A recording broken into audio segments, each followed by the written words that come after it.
Are we on? Oh, I just hit record. I can, This is the most suspicious kind of podcast. I'll have to look through the first few minutes and make sure where it's safe to. We're gonna talk for Actually, 2 hours, and trim none the of it's gonna start. be usable. And just be like, yeah, we can't use any of that. We talked about the wrong shit.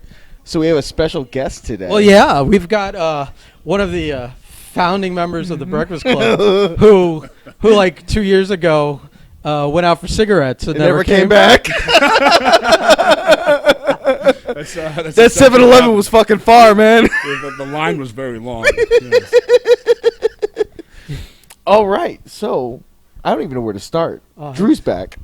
I feel like we could spend an hour just catching up on everything. Like, I'm genuinely excited. I don't get genuinely excited anymore. He missed the weight loss competition. Yeah.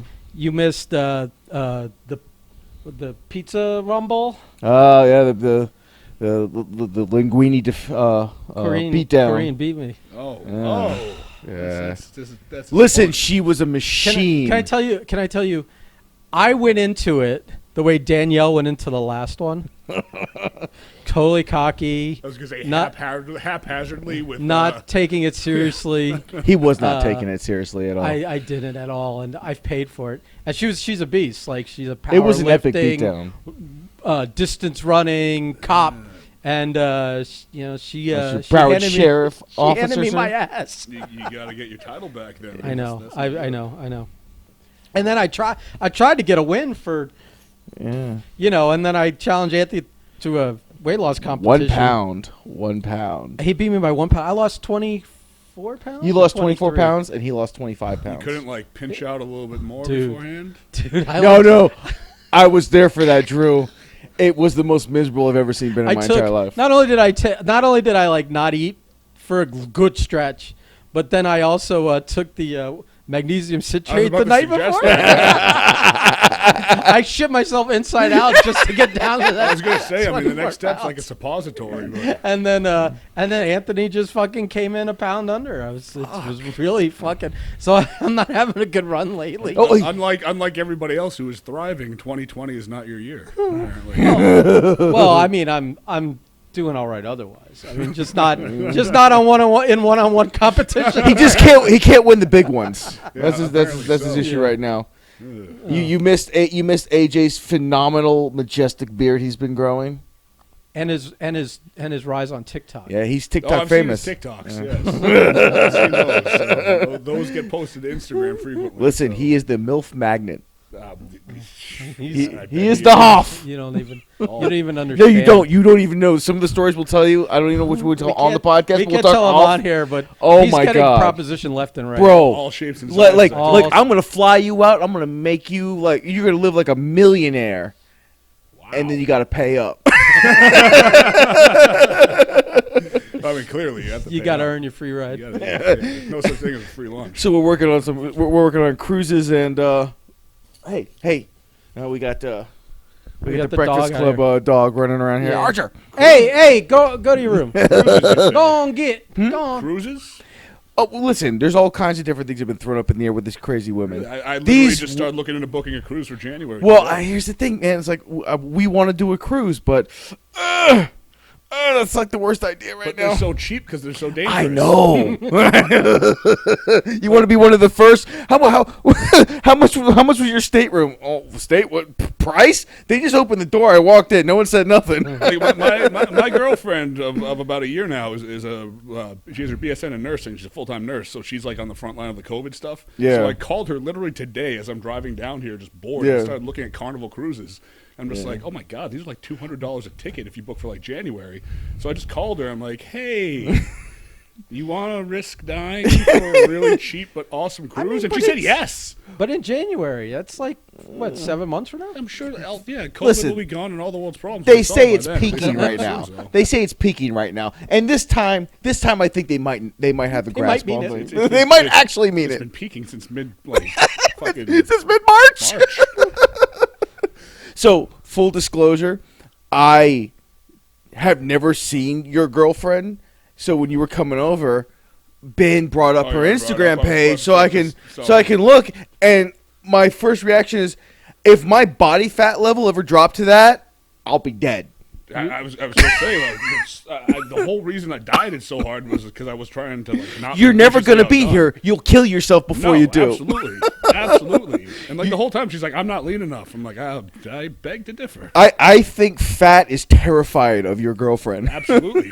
She was fucking peeled. She still is. So wait, you were just saying before we hit record that you went from what, 260? I went from 260 down to 204. 204. Yeah, Jesus. it was just like, and I literally just. Which is the overdived. lowest I think you've been in like I your haven't adult been life. 204 since I was like 20. Yeah. Yeah, on the way up. That's the only last time you hit 204 Exactly. was on the way up. It was fucking awful. I think the last time before you went for cigarettes, I think you were almost 300. Well, I think the biggest I got was 280. Yeah. But it was fucked up because it's just like so she competed a bunch of times like 5 years ago at like a fairly high level. So it's like Yeah, no shit. Look at those pictures. She knows her way around competition. So we had been we started kind of like dating in I think about August. So it's been about a year now.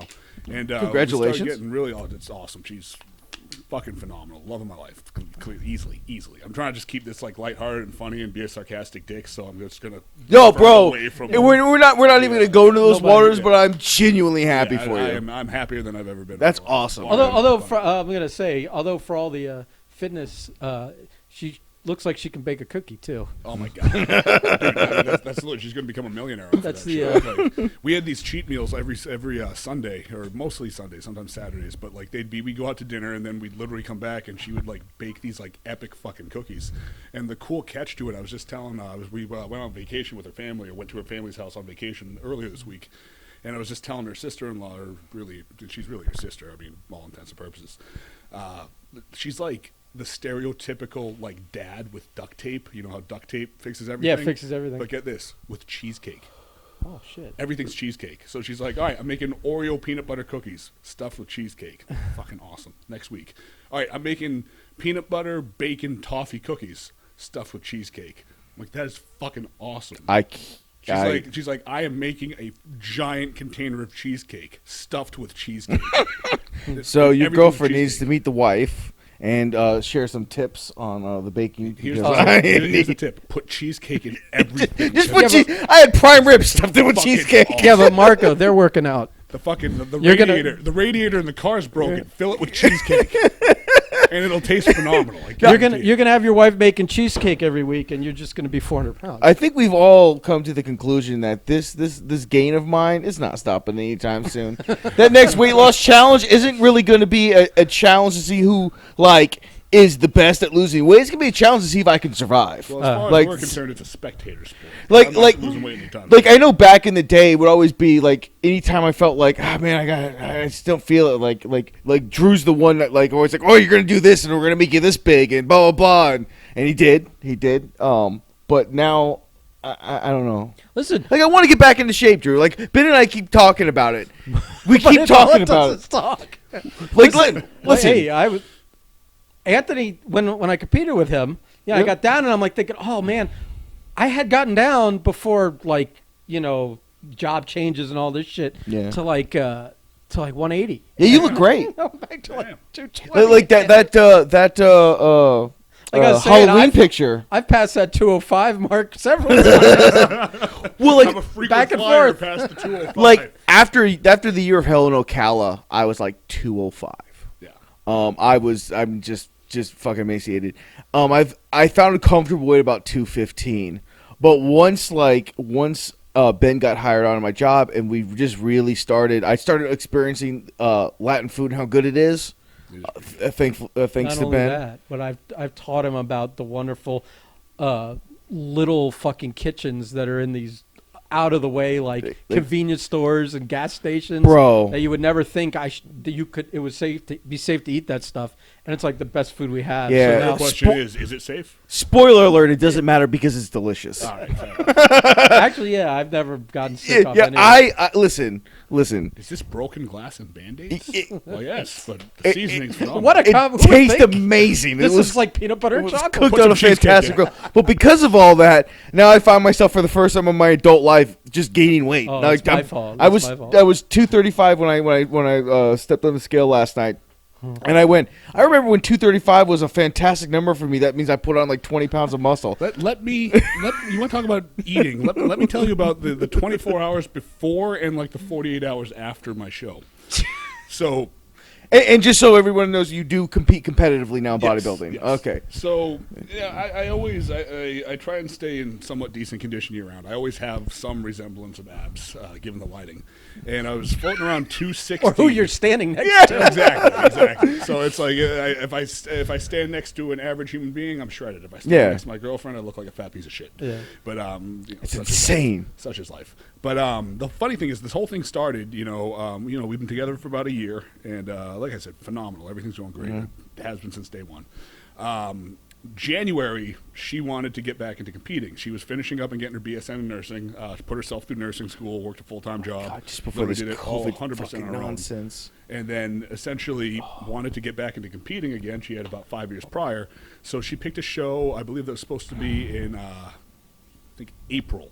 So January, February, March, April. So it's supposed to be like a 3.5, 4 month prep, which is normal. So, 12, 16 weeks is normal for competing or getting into a bodybuilding show. So for the first month, I was like, you know what? Like, I just want to support you. And because, I'm literally, I want to be perfect in this relationship, and because she deserves it. So I'm trying to do everything in my power to support anything that she does. So my whole thing is, it's like I'm a full-time coach for mostly training I focus on, but I have nutrition clients. Work at a high-end gym, so I have clients all day, online clients and whatnot too. And lo and behold, I'm finally getting high-end gym is like being real modest. That fucking gym is ridiculous. It's one of the best gyms in the country. Yeah, it's very slowly gaining a lot of recognition in the industry, which is cool because the guys I looked up to are now becoming my peers, which is really cool. If I lived in that area, I'd be upset that I couldn't afford to go there. It's a bit pricey. You want to put the high price tag on it.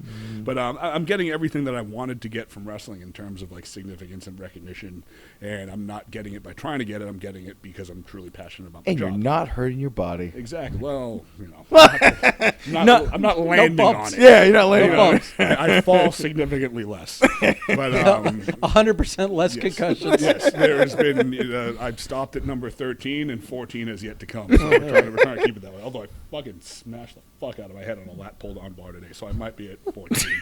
So sorry, you might baby, be concussed right now. So when you don't remember this conversation tomorrow, I was going to say I've also been banned by my girlfriend from getting any more concussions. So it's that's good advice. Yeah, it's better advice than get concussions. So that would be. It seems like something that most people like. That's easy to work around. But I'm thinking to myself, I'm like, my wife put that same ban on me. I couldn't promise her. Yeah, I was going to say between just the two of us, even how many times have we been knocked on? Listen.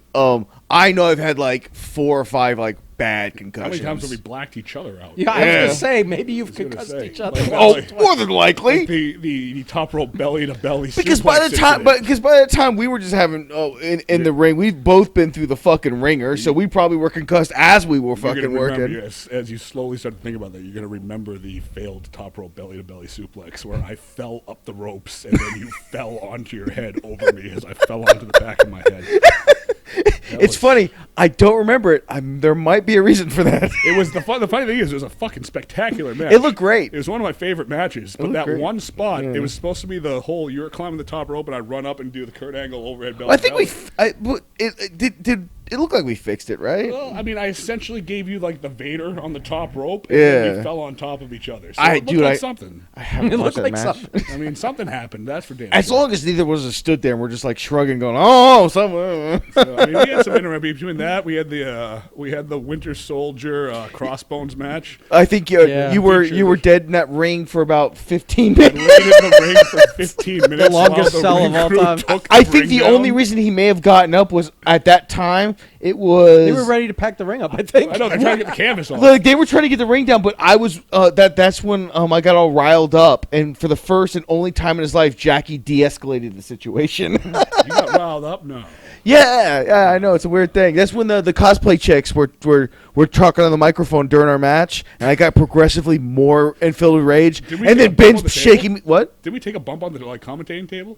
We bumped everywhere. We did something like that. Yeah, I have a photo of someone upside down in a trash can. That's me. That pops up on my Instagram from time to time. I just repost it. You just called it. You were like, "You put me in the trash can." I'm like, Okay. It's usually like a Grr. Because it was a cosplay wrestling thing, so I figured it's like, man, this is an easy payday. There's nobody here. We'll just have a great time. Now Drew wants to go in the trash can. This is gonna get weird from here. Yeah, and thus it did. Remember, we weren't supposed to go near somebody's like camera equipment, so we went near somebody's Purposely. camera equipment. Yeah, don't ever tell a professional athlete not to do something. Especially when they're dickheads. Yeah, especially us. Like, by that time, we had just given up so much. Well, that was Eric's stuff, and we kind of liked Eric. So yeah, listen, man. The only thing I remember about that is how nobody was there. We just had as much fun as we could, and then I almost destroyed a bunch of cosplayers' merchandise / livelihoods. Well, I mean, funny you mentioned no one was there. Did I ever tell you the story of? We're telling like 20 sidetrack stories here, but that's what we do. Did I ever tell you the story? We'll never get back to any of it. No. I don't even remember the first jump off point. We're dead. We're dead in the water. Remember the story of Jesse Sorensen's retirement match? Me versus Jesse in the main event in a strip club in front of 3 people. Holy fuck! How did I miss that? We refused to actually have a match, so we just dueled with plastic spoons. That's fantastic. I put 25 plastic spoons in my boots and just kept pulling them out. It seems like the appropriate way for Jesse to have walked away from the ring. Yep. It just seems appropriate. Last time he worked. I mean, I think he might be trying to do something at some point soon. But I think in the back of our minds, there's always that. What would it take? Well, this is the scenario. Then you kind of get excited. But for me, at least, I realize like, oh wait. But the state of the wrestling business is this. So this is none of this is ever going to happen. No, there's no dream match. My last match was at a fucking brewery with Mike Reed. Like, my fucking God, and my first match was eating ass. Oh, so tripping. I don't know if you know this part, but I'm talking to him in the back where you have to walk up the stairs to go through the curtain out to the ring where the stage is. Where I'm about to wrestle no one. And yeah, he's gonna run out. Yeah, he's gonna. I like the guy he was supposed to wrestle wasn't there, and then he was gonna act mad. My last match was Marco and I set up a feud that didn't happen. Right, he ran in later for you, which just seems so appropriate. It's so hard to feud in professional wrestling. It just never fucking works. But earlier, when he's trying to go out for his non-match, quote unquote, I'm air quoting. He's talking to me, and as he turns, he's like literally he walks up the stairs, wipes out, does a shockmaster, bam, right on the ground, places a face plant right before the curtain. I was wishing he would have done it right through the curtain. Almost through the curtain. And it's funny because that's the last time I've been in a ring too. And the funny thing is the curtain was 2 feet from the ring, so you would have bumped and rolled. It would have been phenomenal. I'm so sad I wasn't recording that at the time. Think about this shit for 1 minute, all right? In fucking Ronin, we had this giant setup, this huge main event that actually had people there at the time. And yeah, like at least 250 or giant fucking run-in, a fucking Marco Van Terminator into a pile of chairs across the ring. I'm fucking bleeding. I'm fucking dead. Marco cuts his fucking scathing promo, fucking throws the belt down. Bam, we're set for 6 months of fucking, of like this high-profile one of us we never went back. We never went back because like Trevor's like, you're gonna steal the belt and hold up my company, and I'm just like, you're a fucking nerd. No, that's the other guy working for you, that Alex that you put the belt on and then he never shows up again. And the funny thing is, that's the first time I met you in person. Was at that uproar, and it was after Al wouldn't come and do at least drop the belt after they'd put contractual disputes, whatever. And so the funny thing is, it's the first time I met you, and now I know you've come a long way. You're like you've become the science project for professionals instead of when I met you. You were taking something to like a pill for Russian tanning, and you showed up like purple and extremely dried out. And first of all, that was an injection for tanning. He was Thanos before the invention of Thanos. You literally showed up like reddish purple, and I was like, I couldn't take my eyes off you, and I was like enjoying our conversation so much because it kept you in front of me. You walked away, and he was like, "Why is he purple? He's purple. Why is he purple?" And I'm like, "Well, Drew likes to experiment." so our conversations have led up. Well, he said, "I'm sorry if because you were like drying out from it too, and so you were kind of like." You kind of like skin peeling or something, and so you like around your lips or something. So you like apologize for that, and in my head I'm going, does he realize he's also purple? Was that the same show that you and Natalia got just like. I'm not sure if it's the same one, but there was a show where Natalia and I went outside like 2 hours before the show started, and Aaron Agony had a one hitter. Yeah. And I took this fucking monster drag off of it. No, it might have been a joint. I don't remember what it was. I took a monster drag off it, and I swear to this day it was laced with something. Bro, they were paranoid for 2 hours. She and I were all I could concentrate on. God, you scared the shit out of me. I just said, is Aaron Agony still alive? You started shaking your head. Oh, no, he is. But like jovially. So I'm well, like, I mean, his physical form we know is still for breathing. like 3 hours. It was just a struggle to exist. I was just having the show's about to begin. I go to like say something to Natalia, and she's just sitting in the chair shaking. She's like, I don't know what to do. I'm like, what happened? And then Ben's shaking. I'm like, what happened? Like, oh, we took a hit off Agony's thing. Me and Agony had smoked before the show, and I'm like, what did he give you guys? Right. And Mark goes, can you watch the merch booth for me? I am ripped to the gills. And I'm like, can I what? And I'm like, I don't know, but I could try. And then I was like sitting back there with Izzy for like 2 hours playing grab-ass. And when someone wanted something, I don't know what I sold it for, but if we made sales, I handed him money at the end of the night. Is this for sale? Sure. Here. I don't know. If it's here, I think it is. Well, there's a bunch of free merchandise gave out tonight. a lot of theoretical money switched hands. But see, Izzy wasn't high, so I'm sure that everything was right. I just don't know. Don't ask me to do the math. And you know what? That's the thing I fucking hate the most about Uproar is I genuinely enjoyed Uproar. It was my favorite show to do, and it didn't shut down or close down or stop running because it was lack of funds, lack of crowds, lack of anything. It's just that Mark got tired of the boys. I contributed. I was an asshole about money. I was like, I'll come in for X, Y, and Z. And he's like, we really don't have that. I'm like, wow, that sucks. And like, I just kind of paused and waited. I remember that because like the beginning, you wanted to work, and it was like I was the through between you and him with the money thing, and yeah. But you were just like, bro, I live right down the street. Like, just give me something. Yeah. I ended up going a little easy on it. So it's like at the time, I don't know, I was being an asshole. About but they were the best times, man. They were so much fun. Like the show was great. So it's just like I mean they were and Jared was still there, like Jared was getting into like editing and stuff. Hudak was fucking there for those too. Just yelling angry things. Well, at least he had his pants on for most of it.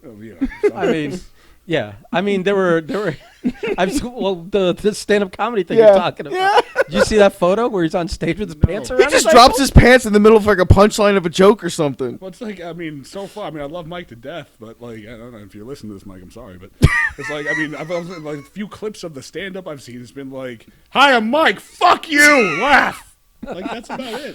There's a few people though that are gonna like buy that CD, sir. I'm sure. No, that sounds exactly like what. Yeah. It's kind of like.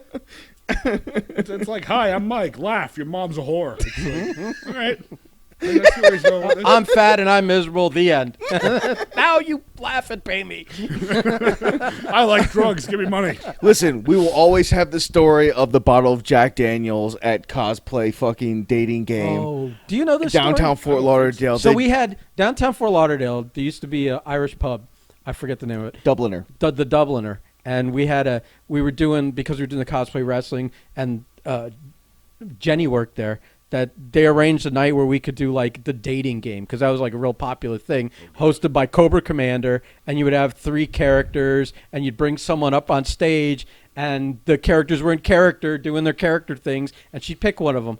And that was the night earlier in the day Hudak caught his best friend and his girl cheating on him. So he was the Punisher, and yes, he was in such character that night. First of all, he killed an entire bottle of Jack that I had to pay for. An entire bottle of Jack in like the hour and a half or 2 hours we were there doing it. Jenny's like, I need you to pay for a bottle of Jack. I'm like, I thought the drinks were free. She goes, yeah, but he drank an entire bottle by himself. I'm like, oh, okay, I'll gladly pay for that. That's awesome. He didn't even seem altered. That's how much of a hollow leg he is. But then he was so like in his own head with everything that was going on. And he's doing the character. So when they're talking, when they asked him his questions, they would all turn into him tying some guy to a chair and skinning them alive and whatever. I may or may not have led him with some of these questions. You were hosting it. Of course you were. And how far can we make this go before someone gets uncomfortable? And in the middle, until somebody's seriously in danger. Bro, he talked about skinning a dude alive in a basement somewhere. And this poor girl, while the girl has to watch or something. It was insane. It was so and I get a tug fun. on my shirt, and it's Johnny, who's like the bar manager of the place, who knew us and was I've had some really good times with Johnny downtown. But he goes, he's disturbing the people here. I said, "Oh, don't worry, it's almost over." I was like, there was no way I was gonna rein him in. I wasn't gonna like sneak up on stage and give him the hook or anything. I was enjoying it too much. And that was the same night that I was like, "Don't worry, we're on question 3. It's that, only a few more minutes." And that was the same night where he got kicked out of the clubhouse. No, that's not. That's not? No, that night we came back to the office / clubhouse. He continued to drink, and he left with Frank Stone and maybe someone else to go slash the guy's that's right. tires. Yeah. Other things girl. to do that night. We were just a stop At like on 4 in the morning. I'm like, "Where you guys going?" And Frank's like, "I think we're going off to slash that dude's tires." And so he's like, "I'm just keeping an eye on Mike, you know." And I'm like, "Well, good luck with that." Have fun. Have fun. But backtracking a little bit. Yeah. So we tried to start a feud at Ronin after this massive main event. So fuck it, I'm gonna side note again because we were talking about Jack Daniels before. That was the same night. Bruce. The last time booking Ronin. So I wanted literally all my friends in the business at one show. So I literally booked everybody, and half the guys I had to throw into fucking half the boys were in fucking just bullshit throwaway matches. So I'm like, all right. Well, there was a big rumble or something, right? It was just random shit. I got I want Bruce, Santee, and Bucky to come down. So I had nothing else to do with them. That was the night that Bruce was his sobriety was broken. So I threw them into a random 6-man tag match with a couple of the regulars. I don't want to mention names because they say, "Listen, I don't want them to be embarrassed." No. But we're all out of. You're all out of wrestling business. All right, cool. So MLW superstars. Yeah, light a match. So it was basically Bruce, Bucky, and somebody else versus MLW, and so it's just Bruce. All right. Couple months prior, it's the Bruce best description of that match. Drank a little too much, which was normal for Bruce. I mean, Bruce was a heavy drinker and heavy everything.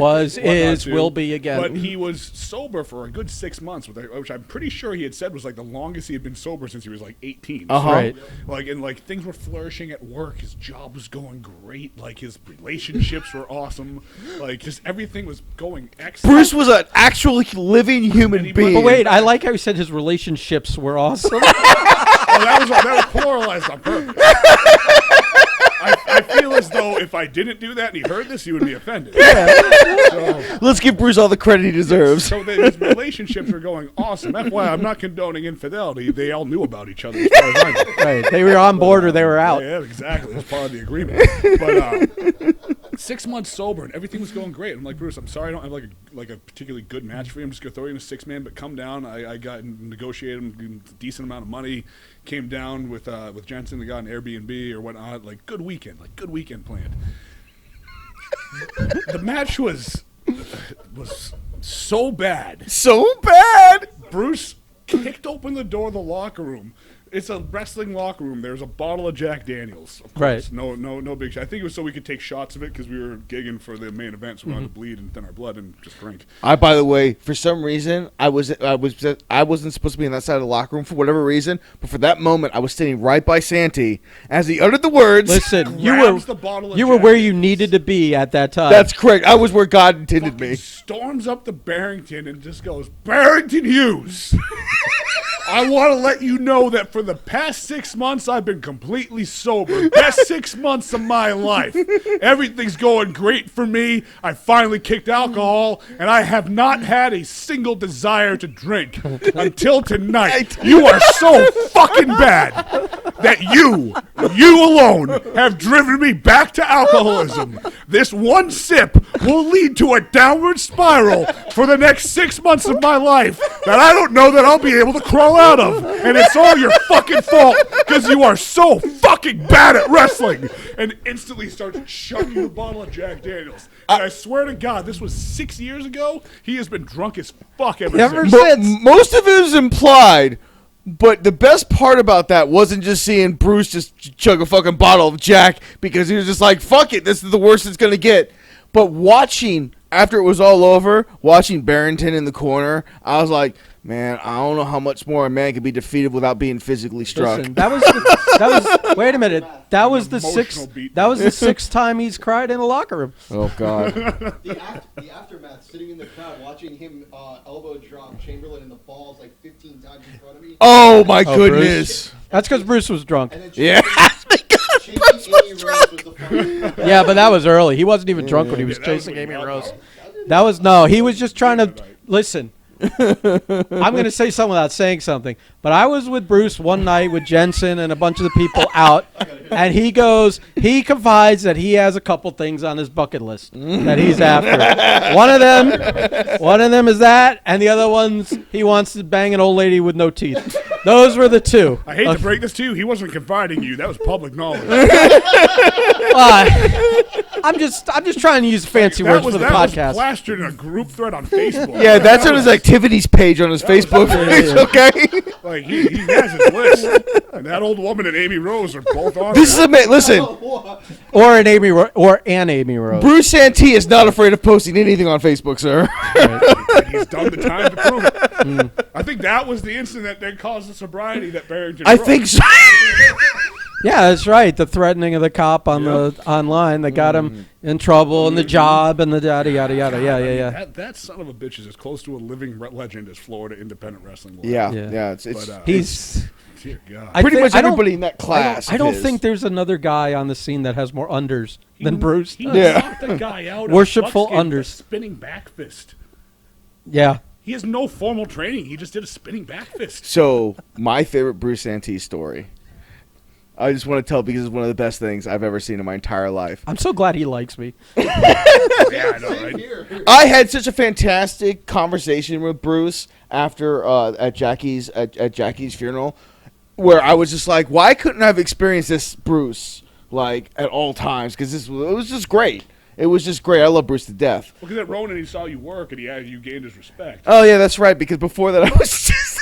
Oh, that's right. You told me. You said, "Yeah, he came up to me after Ronin and really, yeah. Said the kind, gave you the kind words." He's one of the few people. It's like when they give you kind words, you just sit back and you're like, "I finally did something worth doing. I finally did something worth doing."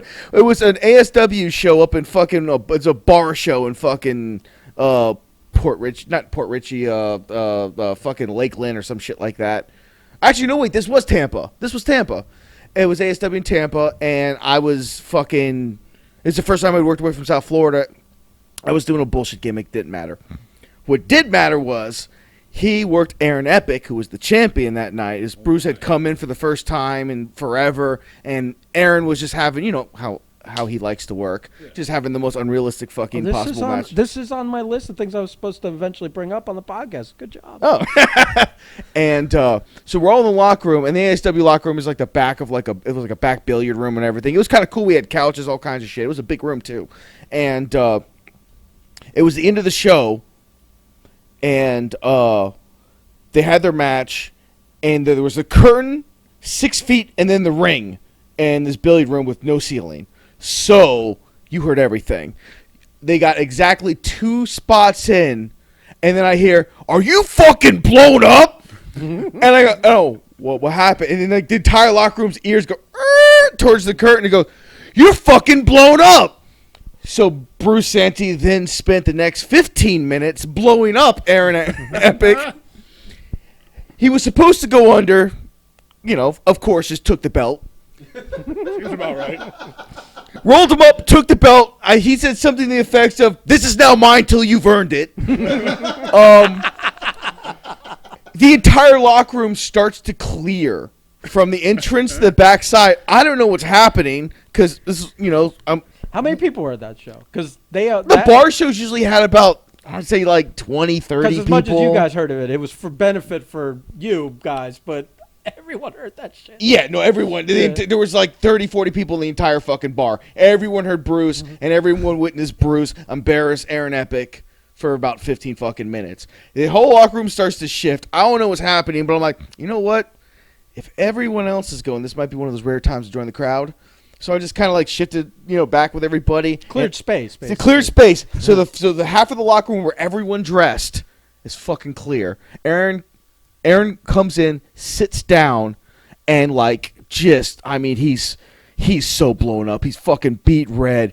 And then Bruce comes in and just the verbal beat down was. And we're talking, you could hear a fucking needle drop. It was Bruce and only Bruce holding court. Yeah. Everyone, fucking Eddie, Tor, everyone is just like, oh, sit back and watch this shit happen. I think most people were just like, I guess we just need to be a witness in case, Epic dies tonight. Well, that's like the story of the fucking Ring Warriors blow up. Yeah. You never heard a grown man yell before? He's hammered and he's screaming like, who had the belt there? Five fucking Ring Warriors. Who fucking knows? He goes, he's supposed to drop the belt to somebody. And he's like, this fucking sack of shit's 120 fucking pounds soaking wet. Somebody call Cahagas. I'll drop the belt to Cahagas. You know what? Fuck Cahagas. Get Drew Donovan down here. I will drop this belt to Drew Donovan. I barely knew Bruce at the time. I had never worked for Ring Warriors, and I was not on the show. I was at home. So Larry calls me and goes, can you calm Bruce down? What's going on? I go, I barely know Bruce. What the fuck are you talking about? I thought you guys were really tight. I'm like, I know him on Facebook. He's I worked a few demanding shows you with to him. come take the belt. like- Bruce, in his drunken mind, was like, who's the first guy I know who knows how to bump and looks like a man? Oh, okay. I'm like, what do you mean calm down? He's here, drunk in the locker room, screaming that he will only drop the belt to you. I'm like, well, tell him I said thanks, but I'm making pancakes and I'm not wearing any pants. I'm not taking this fucking booking last minute. Was that when they were they must have been when they were filming in Tampa. Yeah. because I remember I was close by. But I'm like, I'm not going to this fucking show last minute. It's like, no, you want me to come win your belt? Might have been an opportunity to really hold him up for some money. It's like, fuck, a month ago you wouldn't fucking book me now. You want me to fucking get the belt because Bruce is drunk having a fucking conniption fit? Gee, I mean, it was cool. I was like, hey, thanks, man. Whatever. But And I just remember he was like, I'll be back in a month. You better fucking shape up kind of shit, and just walked off kind of thing, I don't think he ever came back, did he? No, he did. Oh, did he? And I think he came back, and then Aaron and him had a good match. No shit. So it's He got his cardio So up. everybody talk shit about the old guard and how they handle business, but Aaron and Epic became a better worker because of that exactly. shit. Bruce knows how to work at the end Yeah. of the day. I mean, that's how everybody used to be, for better or worse. Well, real men don't exist anymore. Oh, I know. Have you seen AEW? Really anything, for that matter. But Sir, listen. I agree with you 100%. Orange Cassidy is one of the most entertaining things I've ever seen in a wrestling yeah, but program. he'd be entertaining if he was doing anything. He'd That's be more entertaining if he 100% wasn't true. wrestling. 100% true. Hang out with him, fuck. But, so, all right, let's go. I mean, we'll get on the quick topics so we don't get too far by it. We've tried to start feuds in 3 major companies. We're going back to this. Ronin, the fucking new second cosplay shit. Both those, one company we quit. We quit Ronin. The Yeah. other cosplay place just shut down and never ran again. Well, it's because I told him $1,000 per night to book the shows, and he shows up with $1,000 for 2 shows. And I'm like, No. He That's was not money. exactly. What? That's not exactly it. Currency? He went to us the week of and said, "Well, we'll see how one goes, and if we can do the second one." Because he was like, "Cause see how ticket sales are." And I'm like, Irving, we can't. We've ask already booked the people shows. to put Yeah. Sunday on hold Right. on the contingency you could pay them. Either we're doing 2 shows and you commit to it, or we're doing 1 show. That's not how wrestling works. Because people can't take their jobs not how off and then anything not get paid. People aren't going to come down and then not work. Yeah, fuck it's like that's That's not right. how We it works. reshuffled everything, and Yeah. it was Yeah. but it was a fun shit It was show. one great night. So that company shut down, and then we set up a feud with another run-in in Uproar, and that company shut down. So basically, you jumped me and beat me up in 2 companies where we never worked again. We never have a And then we fucking. established an elaborate cosplay feud with an epic main event where I think we traded super kicks back and forth. I for think 5 when you minutes. We did. That's right. We traded Then I 17 chokeslammed super you for kicks or some something. reason. It was so So, stupid. God. I have that all Almighty. edited. I think one day you, me, and maybe Anthony will sit and do do like a riff track on our own. We actually have shit. to do that. Yeah. We have to. Well, listen. Hopefully, now that you've gotten your cigarettes, we can do this more often. Yeah, absolutely. Well, I mean, my grandparents are still down here. It's work's going good. Well, enough fine. where Well, I can- listen. If we have to run bodybuilding competitions down here to make sure Drew shows up, Oh, shit. We still have to at some point get to the story of this contest prep that includes me eating Pringles and Sour Patch Kids while dehydrated while peeing in a Gatorade bottle and smoking menthols. I pee in a Gatorade bottle every day. for people who have no idea what it just you're at another level. Man.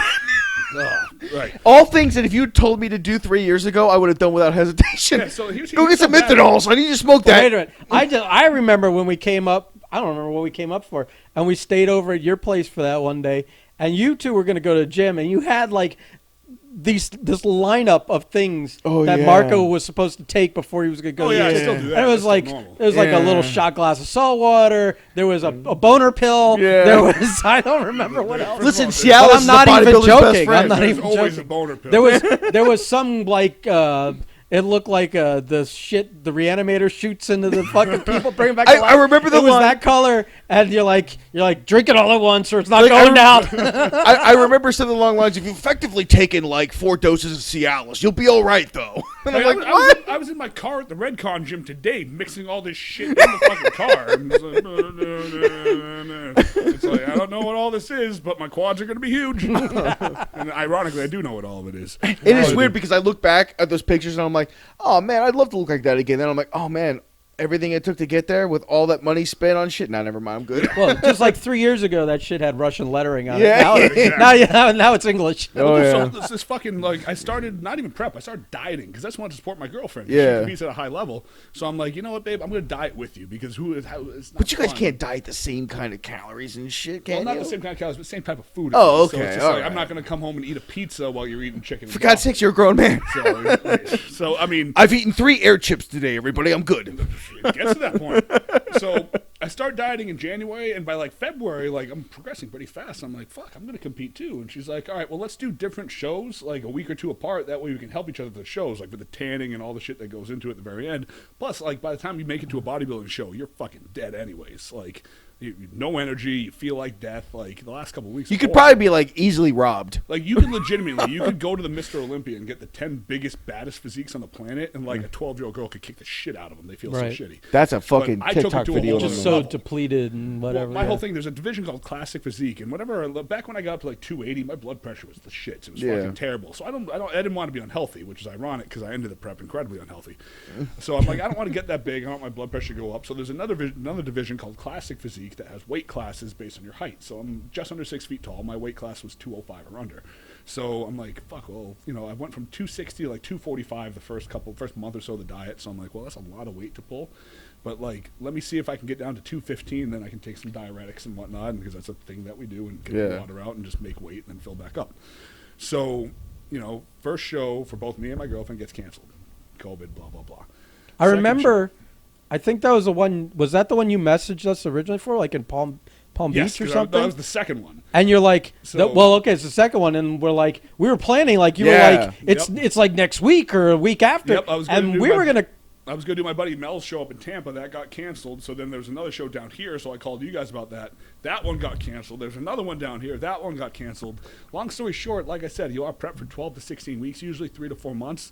Stretched on 7 months till the fucking show happened. God damn. So a lot of people were bailing. I'm like, fuck this. I'm already dieting. So me and my girlfriend both made the decision to just stretch out and keep dieting. And we both like kind of messed ourselves up a little bit. I mean, me more so than her. She just ended up really having to extend her diet and suffering more than she should have. Yeah. My whole mentality was, let me throw in these supplements. Okay, now it's been 2 more months. These are getting stale. Let me throw in these supplements. Let me change this. Let me change that. Let me change this. And I'm pushing the limits because I realize once I get down to like 230, my body does not want to be under 230. No, man. And the irony is, like, I spend most of my young adult life, my teenage years, trying to get over 200, and now it's just like I have to starve myself to get below 230. Yeah. So basically, I have to keep doing more cardio. I have to keep taking more supplements, and then I have to keep, eating less. So where do you realistically have to be, like the week before? The week before, like 210 Yeah. was where I wanted to get to be safe, because I knew I could dry out down to that, because I did a couple test runs. This is like Yeah. talking to a UFC fighter. Dude, it Well, was fucking brutal. yeah. So here's by the end of it. Now the problem was to get to 210. The last 6 weeks of the diet, essentially, I lived off of 3 cans of tuna fish. Oh God. 3 jars of baby food sweet potatoes, 6 rice cakes, and 2 scoops of collagen protein. Not even whey protein, which tastes pretty good these days. Collagen protein, which do is they add flavorless. sugar to that baby food, or is that Nope, just no sugar. okay. It was just the organic It's just pulverized pureed. sweet potatoes. Yeah, Yeah. okay. So it was like 800 calories, and that's what I had to do to get my weight down. Holy It got fuck. to the point where it's like, again, I work at a fairly high-level gym. I was pulling around a folding chair to sit down on to train my clients. And they all knew it was up, and they all thought it was cool what I was doing, so they didn't care. So literally, I was taking probably 1.5 grams of caffeine among every other like pharmaceutical stimulant I could get my hands on to stay awake and stay alert, so I could make it through an hour-long training session and give somebody their money's worth. Only now I'm wheeling around like I'm Walmart Professor X in a folding chair, as opposed to actually standing up and being animated and whatnot too. This is like the opposite of my vision of when we were talking about the Jimny, Yeah. Total opposite. where we were gonna paint you blue and you were gonna appear as the Jim Genie and give them like the worst advice. Would be amazing, but unfortunately, I was painted like jaundice, and I was giving them good advice. You were that yellow bastard. Like, it was so, like, one of my clients is an ER doctor. Like, after the show, he's like, how'd you do? I'm like, yeah, it went pretty good. I had fun, blah, blah, blah. He's like, you eating again now? You off everything? I go, yeah. He goes, good, because I meant to tell you, you were getting a little yellow there by the end. Jesus. I'm like, man. you Worrying meant to about- tell me. Worrying about like kidney failure and You shit like doctor, you meant to tell but me that, like, my liver was basically shutting down in front of your Like with eyes. that lack of water and all those stimulants, you didn't get like fucking kidney stones or anything, did you? No kidney stones, but they almost stopped working. But I don't know if that's much better. Christ, I don't know what's You, worse. you also miss his kidney But, stone. You did, oh, you did. God, let's You- dive into that in a You, second. you, Dude, you it missed looked- the you missed it the looked like- asteroid it from looked like the fucking asteroid from- Armageddon. I Yeah, do want to Armageddon. hear about jagged glass coming out of your pee hole. He brought it over. I could not believe how big that fucking Brought thing it was. over. I still Brought have it it. over in a Jar, I little, named it. I did. little, like one of those paper shot cup kind of deals.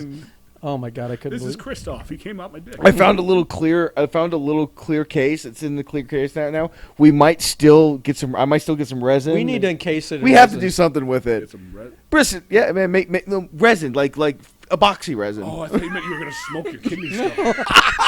That might be interesting. I bet there's a lot of THC in it. Anybody listening, if their money is right, I would consider something as asinine as that. Dude, we're starting to get listeners. Listen, I got think, bills to pay, I think man. we could drum up a few bucks for Things that. are going pretty good at work, man. You don't want to put that out there. 'Cause I don't know what I wouldn't pay to see you smoke your own kidney stone. But, so If yeah, the my- wife my- is listening, don't pay attention to the next. Oh, she knows I'm serious. I know she knows She you're knows serious. me well enough. But She's like, am I going to be able to see her? She gets off work in like the next hour or so, and she wants to well, we say got hi. tomorrow too, right? Yeah, we got tomorrow too. Well, she works till 10 every night. You should just giving her the frustrating answer. It's a guy's night. Oh Jesus! All right, so All right. I'm literally, I have no energy. My workouts go to shit. And that's I'm the part where I literally, actually my started mission to is depress. just keep derailing Drew on this. Yeah. Oh no, we've been like 15 different stories now anyway, so it doesn't matter. We'll find a different one. Remember, we're coming back to us feuding, and at least another segue or two. I think I fake covered that already just because the side stories are getting better. Yeah, they are But, getting better. Actually, the story of the bodybuilding show was actually the original topic, so now we've come full circle. So I know we'll leave 3 or 4 more times before it's done. We're not quite. We'll done finally yet. get there, I promise. Exactly. But so it's like I feel like fucking garbage at this point. The part that starts fucking with me is like I love you guys know I love fucking training, and for all like the success I'm having in the industry right now, it's like I sell some diet plans and meal plans and stuff like that. I prep some people for shows. I prep some lifestyle clients, nutrition wise. But I usually do that supplementary because my niche I'm carving in this industry is writing workouts. I sell 6-week plans, 12-week plans. I write week by week plans for people. And that's really because I don't have a lot of competition in that realm. There's a few guys that are fucking brilliant, and there's a lot of guys that are kind of shitty, but there's not nearly as many as try to do nutrition, because nutrition is like low-hanging fruit. Anybody with an Instagram with abs is selling nutrition plans. Yeah. Now, there's people that are incredibly good at it, and I'm pretty good at it myself, but I don't want to compete with the masses for that one, too. Yeah. At least not at this point. Not where there's money to be made in a different area where a lot of people aren't good, where I'm very good. Not to pat myself on the back. And doing a couple competitions will help. Right, it's a promotional Kind of gives you a thing, pedigree really, on your plans. And right, your, and at the very your least, services. it allows me to dive into different areas, Yeah. which is cool. But like, so for this particular one, like, I basically the last 6 weeks I had no energy, so I hated training, and it was fucking miserable because that's been like part of my identity for the longest time. That was my escape for years when I was in shitty situations and like Yeah. fucking depressed. I mean, that was my like fucking salvation when my life started to change. It's been my career, my income. It's been my whole life. So I started hating it, and I was like, fuck, because I love thinking about it. Like, I'm going to map together the perfect training plan Yeah. for Tuesday, and then Tuesday would come, and I'd pick up the dumbbell and go, fuck Your this. body's just too tired. Because it just didn't want to do anything. Right. I've gotten a habit of going everywhere I needed to go 20 minutes early because I would just sit in my car with the AC on, just scrolling through, like, Instagram. To say I had no energy to stand up. Yeah. I had nothing done. My car filled up so much with garbage. My girlfriend lives an hour away in Sarasota. Like, I have one roommate in Tampa. We have a small place near the gym. It's just convenient. So, and it's very cleanly, very tidy. But my car literally filled up like I was living in it, like with just garbage. Yeah, Well, no, you do your thing, man. Yeah, I'm just gonna take this really quick. No, go ahead. Juice. Do we do the pause? Can we put like a? Like I'm not pausing shit because last time I paused, it didn't re-record. You can't be like, we're all going Yeah, to the so he's- movies. no, we'll just stuff. no. Can't find a good filler song or something. I don't know. That's If he's trying to be polite, just text me. But Okay. see, I specifically said to call, even though I'm currently doing a podcast. So I can't hear you. I specifically said to call, even though I'm currently doing a podcast. I literally had no idea what you just said. I'm doing a podcast, but I called you specifically because I'm including you in it. I'm Are you decent right now? Are you wearing clothing? completely naked. I'm actually I can see you, so I know you're not. So I'm gonna turn the camera now. So Completely naked right now. are you actually completely naked? Yep, I look like a troll doll. Completely naked. You're currently a nude troll doll. I'm glad you didn't stop recording because this is gonna. Well, we have no video. Yeah, we don't have any video. Yeah, but it's just the imagination that went wild. All right. Anyways, this is Ben and Marco. Hello. Kidding. Nice to meet you both. I think technically you met Ben last year when you FaceTimed me while I was here. So Could've this been. is your 1 year anniversary of meeting Ben. Oh, their anniversary. That's so sweet. It is. She's more excited about yours than ours. I would be too. Oh, I got her at that one. You caught. I did. All right, you go to sleep? Mm-hmm. All right, now you have to go to work, so I will text you when I get back to the Airbnb. All right, call me if you can't sleep. Alright, I love you. All right, love you. Good night. Night. That was beautiful. This girl really is fucking perfect. That is fantastic. You know how happy I am to see you this happy? That's fantastic. Insane. That is fantastic. But all right. So where did I sidetrack from? You're creating as many Miserable. plans, but you're miserable. You're 20 minutes in your car. Your car's filling up with trash. Right, so It's yeah. a trash car. Hashtag trash car. So yeah, the car was completely atrocious. I'll be staying there. We're gonna get food at some point. You know what? Thank God that my plan of not eating all day is finally paying off. What's close by?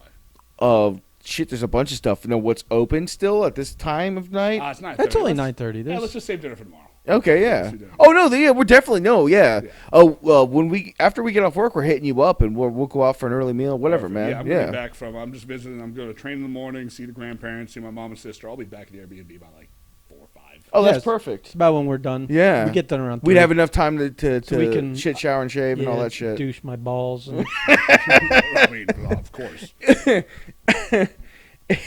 It's not every day, brother. In fact, lately, I don't shit other than when we're on work. We don't ever fucking leave the apartment. oh, I thought you meant me watching my balls. I assume that happens more often than special occasions. But you know what, Temples? Anything's possible. Well, either you'd be surprised what I call a special occasion, or you're grossly overestimating my cleanliness. Now you got to be careful Hygiene. here because Grumpy Ben here is getting he's starting to get a following. So, Jesus Christ. This is fantastic, Drew. This is going to pay off so huge. Anthony does these live TikToks on the weekends, Right. and they get a He actually has decent. a pretty good following right now. He gets a decent crowd. Dude, he's almost a legit influencer. Holy shit. So Because the thing is, those things are so comically bad. But you know what? He's Once he so starts random. getting that money from the promotions and shit, hey man. So we started selling shirts again. I don't know if you saw that or not, but so he's been plugging those, and so I've had to literally keep an eye on his lives to make sure he's not committing me to all Promising kinds new of nonsense. merchandise. He's like every suggestion. Oh yeah, that's great. We'll do hoodies. Yeah, And sweatshirts are we'll coming. we'll do eye patches and all that. I'm like, motherfucker, no, we're We have not. a full jumpsuit coming out next And week. it's like, what's this we shit, motherfucker? I'm the one that's got to do it all. So I have to keep an eye on him. So then he starts to, oh, Grumpy Ben's back, killing all our fun, and the Grumpy Ben name kind of stuck. You're gonna be famous as Grumpy Ben. He has TikToks of middle-aged women trying to make Grumpy Ben smile. This is becoming awesome. Oh God! All right, yeah. I think I've reintroduced myself at the right time. And he okay, and so he also named him Angry Marco. Which I'm is Angry Marco. Which, dead on. And so then he tries to way to be creative. And so, well, listen. Sometimes a nickname is pretty on the head. You are grumpy. and You're pretty angry. you're fucking angry. Your anger will sometimes fuel 1,000 suns. But so then he tries to pull a fast one and give himself a nickname, and one does not choose his own nickname. Yeah. He tries to go with Handsome Anthony. And he and his buddy had talked how like his TikToks are slow during the day, but they blow up overnight. Right. He's like big in Europe, like the Hoff, big in Europe? like Hasselhoff. Holy Yeah. shit! So his buddy starts saying, "No, you're the Hoff," and I go, "Yeah, Jack Hoff." And apparently, there's a lot of people want Jack Hoff shirts now. Perfect. Fucking perfect.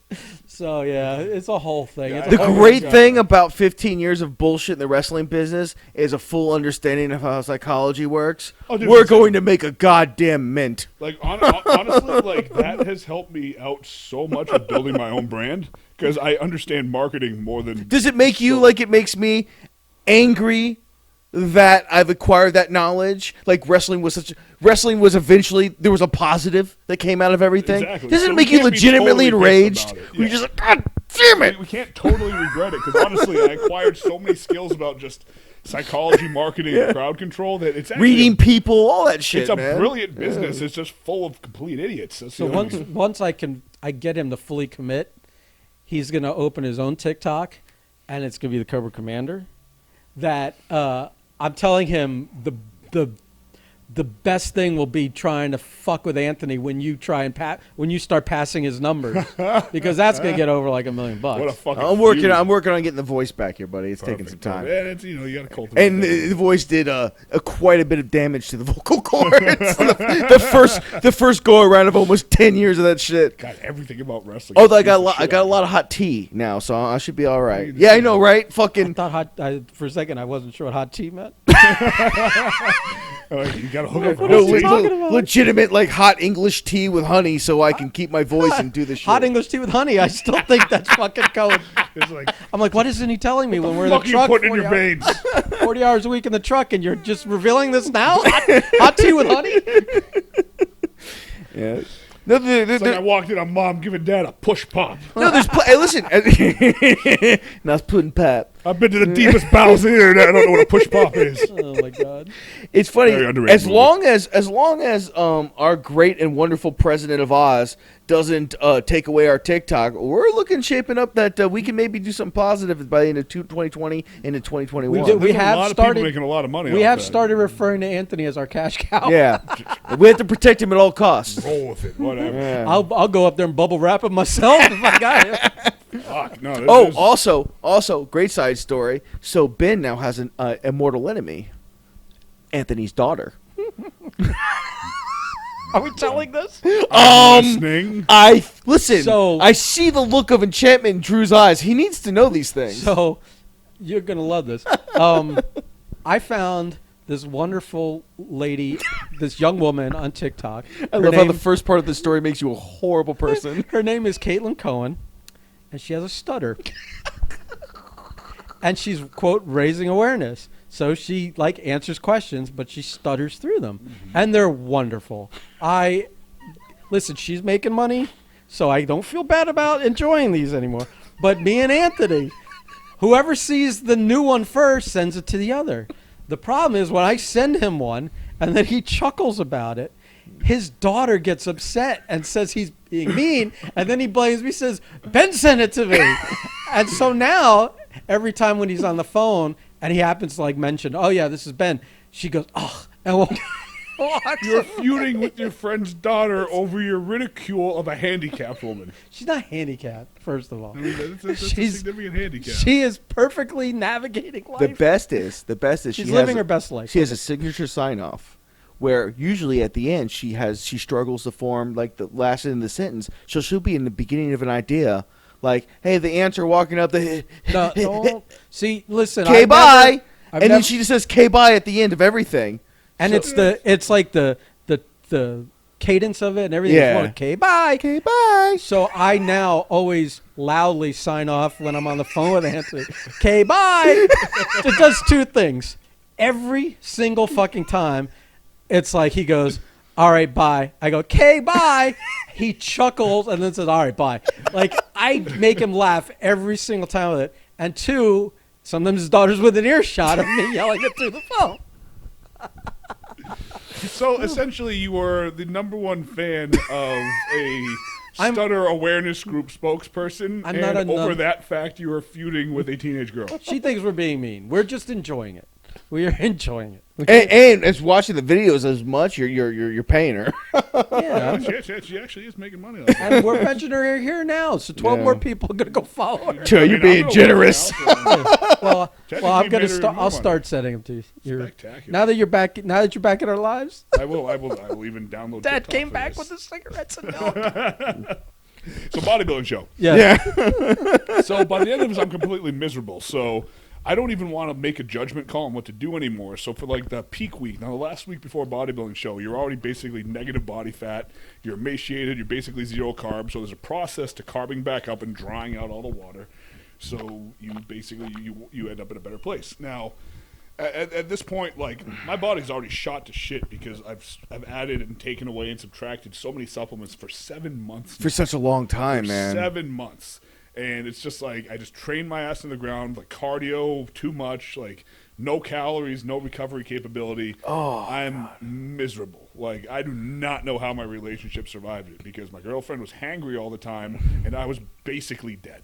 I was basically not You know how? even You know how? being. Because I'm she fucking is your I she is your mirror. She's your female mirror. Yeah, she actually is. So in all you honesty. you may be the same person, just like We you know. survived year one through a global pandemic and both dieting for 7 months. Yeah. Like we could survive. No, real I- dieting. Not I don't want anyone to think like, oh, a diet. No, real dieting. Like me on the keto diet, No, eating like- the fucking yeah. late night stream every night. like by the end of it, like, do you want to cheat on the diet and get a diet root beer?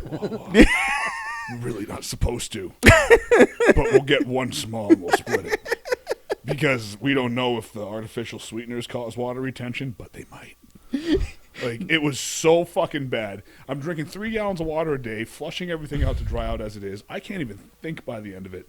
So my friend Chris is a prep coach. He puts bodybuilders on stage all the time, and he has the most unconventional methods of all time. So he's my friend. I trusted him, and I'm like, all right, let's do it. So I'm not gonna use last names here because I want to actually tell the accuracy of the story. Okay. So I'm all for that. my friends Chris and Adam, my friends Jim and Steve, just in case anybody that knows them does listen to this. So they both, well, fuck it. So Chris is a diet coach, and then like Adam is he's a trainer, but not a full-time diet coach, but he knows all about bodybuilding. So I get an Airbnb for both of them, myself, my girlfriend, and her pit bull. So we have like a Please tell me that Pitbull has its own room. no, he's wandering freely. He's a Oh. fucking sweetheart. He's like my stepchild. But so this is like shit out of a TV show at this point in time. I'm basically retarded on my feet. Chris has all these unconventional methods, whereas in a lot of bodybuilding situations, it's all right. It's peak week. Either maybe you get a burger and fries, a cheat meal right before the show because the carbs and the fats and the salt like dries you out and fills up the muscle. Some people do it basically. Like for my girlfriend's show, her coach had her every couple hours the night before. Oh, so the like, carbs suck the water in. so basically, there's yeah. no water left. Right. So you're putting in carbs with just enough water that they all go directly to the muscle, and you keep peeing out more water because you're taking some diuretics. Right. Like for my girlfriend's show, it was basically she was eating rice and turkey in like 2-hour increments up until like 11. Went to bed, got up at like 2 in the morning, had one more meal, went to bed, and the morning of the show, peanut butter rice cakes. That's very, very basic and conventional, and what works for most cases. There's a lot of people do that. Some people will have a burger and fries. Some people have like a steak and potato the night before the show, whatever. So Chris gets in around 5 o'clock, and I gave him the entire last week. So basically, he's giving me some more rice cakes throughout the course of the week, in addition to my 3 cans of tuna and fucking baby food. And by that point in time, rice cakes were the most delicious thing on the planet. Like, put some cinnamon on that shit, you would have thought it was crack cocaine. I'm basically freebasing rice cakes and loving every minute of it. So I was up to maybe 200 carbs from zero. I did a while at zero, so I was up to maybe 200 from rice cakes. And I was like 2 rice cakes with each meal, and then a little bit from the sweet potatoes. So we kept increasing that, and I kept getting drier and tighter, because that's what happens in a perfect storm scenario. So show's up in Orlando, so I drive to Sarasota the other way, but still, the night before, spend the night with my girlfriend. We drive her Jeep to Orlando so I can just kind of like pass out in the passenger seat. Check into the Airbnb. Chris was like, all right, cool, let's do a little bit more. Let's add some rice in now. Chris and Adam get in around 5 o'clock. So I go to the show, I check in, I make weight. Like, I drop all the way down because I'd taken some diuretics, was already bone dry, pee myself down to like literally 204 I weighed in at. So now the goal is, let's put on as much weight as possible without holding any water. So this is where like the extra carbs or maybe even the peanut butter rice cakes come in. Oh no. So Adam and Chris show up, and I don't want to say that they were tripping balls on LSD, so I'm just not going to say anything. And they are all in, and it's like, all right, we're going to look at you, and you're going to pose every hour on the hour.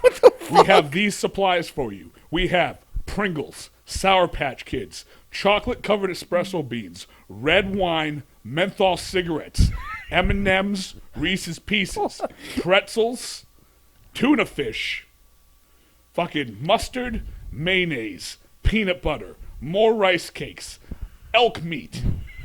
You described every trailer park fucking diet. Turkey, You had me more at menthols. Pringles, box of donuts, 2 more small boxes of Publix donuts, blueberry muffins. And every hour on the hour, he's feeding me these things. He's like, you need more sodium, handful of chips. Got to make sure you take a dump in the morning. Smoke these 3 menthol cigarettes. I was wondering what the menthols were for. Time for very good. red wine that dries you out more. It's now like 2 in the morning, and I'm My roommate's hammered gonna wonder drunk. why it smells like cigarettes here in the morning I am when I'm leaving fucked for work. up from just between the nicotine buzz and the fucking red wine. I am out of my fucking mind. My girlfriend's already like, this is retarded. I'm going to bed. So rightfully so. So she's asleep, and I have to go to sleep, and every hour set an alarm to wake up, come out and pose for them. At one point, 2 in the morning, I go out there. I'm like, nobody's here. I text them. Where are you guys? They FaceTime me. We're at the gas station up the road getting you more supplies. Pose. I'm like, son of a bitch. So he gets back. He starts mixing red wine with peanut butter. He really did Fucking become blender. someone's science And experiment. I'm like, and somehow I'm drying out, but I'm not sleeping is the problem. So that's killing me more. So it's like, in retrospect, I should have slept. Oh my God, man. So you smoke 2 more menthols. All right, take some of this. Take this Cialis. Like, everything. This is so, fantastic. Literally, I'm just like, and at this point, my stomach's like, I have had nothing but like a basic diet of tuna and rice and sweet potatoes Jesus. for fucking like 2 months, and now there's like Sour Patch Kids with like Reese's Pieces, 3 donuts. Like, he would come out and like, it'd be like, all right, here's your meal. I got you a whole sweet potato, a cup of rice, 2 cans of tuna, 12 Pringles, Sour Patch Kids, and this piece of angel food cake. I love it's like 12, like it's counted to Yeah. the right. 12 Fucking Pringles. God. So it's like, and lo and behold, like, I'm getting, you guys saw the pictures on Instagram, like, I'm getting leaner and harder. No, and no, drier. yeah. It's, So it's fucking, it was you're an fucking action ridiculous. figure, yeah. So it's like, and the thing is, one of his most unconventional things, he goes, but to technically make some sense, it's like, he goes, we don't want you to hold any water. So every time you pee in this Gatorade bottle, whatever you fill it up to, you may have that much in fluid from this Gatorade bottle. Holy So if I fuck. peed up to the G in Gatorade, I got to go fill the other Gatorade bottle up to the G, and I was so fucking thirsty. Like, literally, if I, like, in half the time, like, you feel like you have to pee, and it's like this little fucking piddle of nothing. I'm like, oh, fuck, I only get to have, like, a sip of water. Like, fuck, I'm Jesus so thirsty. Christ. So I'm so out of it. Like, his other thing was, like, if you take a dump, get on the scale first, and then weigh yourself after, just so we know how much food is left. How accurate a scale do you have to the what? I'm accurate enough that it would pick up on it. So It was just, I mean, I do that in the morning just for fun now. I have to weigh myself before and after. Does it go like 1 decimal point? Dude, I'll drop like 2 pounds. Holy fuck. No, but I'm saying like it It a has the pound and then ability to, and then yes. I use the yeah, digital okay, one. yeah. But but he's trying to tell me. So we're doing the water bottle, the Gatorade bottle thing with piss all night, and he goes, and I'm fucking again drunk. I'm fucking exhausted. I haven't slept. I'm on 0 calories and tilted down. I was on 0 calories. Now I'm on all sorts of shit. You're probably just on tilt from the sleep deprivation. Like, yeah. So he goes. So I go, I think I kind of have to take a dump from all those menthols. He goes, good, we'll clear you out. He goes, make sure you wait. So meaning Way get before on the and scale after. whatnot Yeah. too. I'm so out of it, literally. Like he's repeated this quote to me 1,000 times. I barely remember this. I go, I don't know if you're telling me to shit in this Gatorade bottle, but if you are, I guess I'll try. Holy fuck. I was so out of it. I was ready to silently and just sadly comply to trying to take a shit in a Gatorade bottle. Like, I don't know how that would have worked. I would have probably, yeah, that's. I mean, if it worked, I would deserve something like the Nobel Peace Prize. But so, I mean, that's how out of it I was. And long story short, I sucked all the way down to classic physique to suffer to get down this weight. I came in 6th place. The judges and the promoter tell me, like, because you always go up to them, like, hey, what can I do for this time? Dude, why did you do open bodybuilding? You could have kept 15 more pounds on. You would have felt great and probably would have placed top 3. Jesus Christ. Could have eaten the whole time. Oh my goodness. So my only Wow. question is, how good did that first real meal taste afterwards? So, Because I know what the Drew Donovan fucking cheat meal or celebration meal looks like. the show was still going on, so I had a bunch of people there that were kind of in our crowd, but I wanted them to be able to watch the show. And at this point, my girlfriend was 2 weeks out from competing in her show, so she could not miss workouts or anything like that. So even though we were there for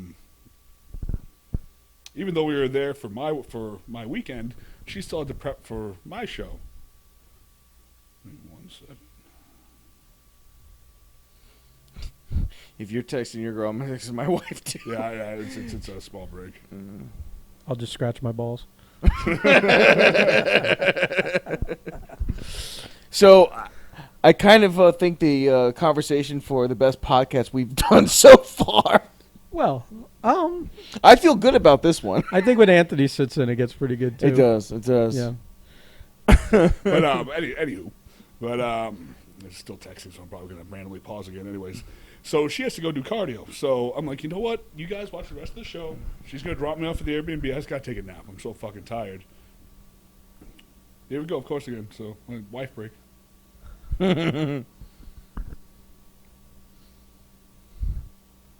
I invite mine over, but she's probably going to end up just watching her YouTube nonsense. But anyway, so she goes back. So on the way back, I'm like, yeah, I'm just gonna take a nap. We'll all go out to Cheesecake Factory after. That was the game plan. So we're driving. All of a sudden, I see a Five Guys, and literally, I just like I'm waiting for the dad. But turn.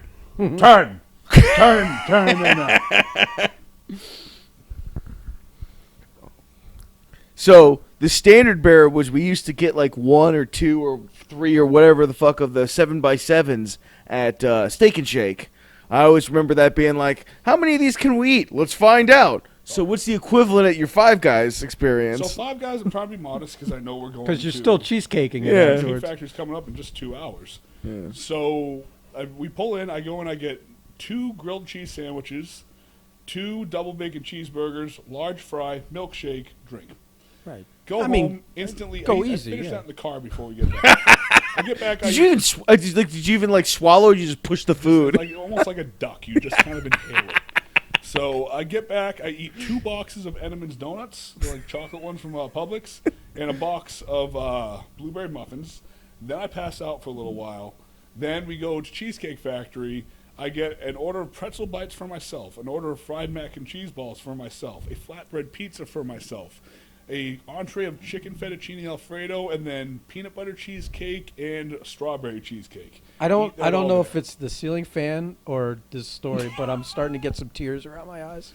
So head back, eat a box of donuts from 5-0 Donuts in Sarasota, which is like a gourmet donut company. Okay. Order a pizza. Eat half the pizza. At that point, I'm pretty much dying of like my stomach about to explode. Yeah. I forget what the actual meals were. I basically did the same thing the next day. I was so painfully bloated, like painfully bloated, that I literally thought at one point I was gonna die. You ain't Like, shitting in no Gatorade cup after that. No, like maybe one of those like giant coolers. Yeah, I was gonna Yeah. say. Like the one from Waterboy and shit like that, like Yeah. fucking, football games and whatnot. High quality is 2-0. So it's like you went from being in pain one way, then complete opposite of the end of the spectrum in pain. Exactly. I think he Literally. was playing a competition of who's going to tap first, him or his wallet. That was literally. Yeah, I let me mean, tell you, that wasn't cheap either. no, I'm You just read off your Cheesecake Factory. I'm like, that's rent.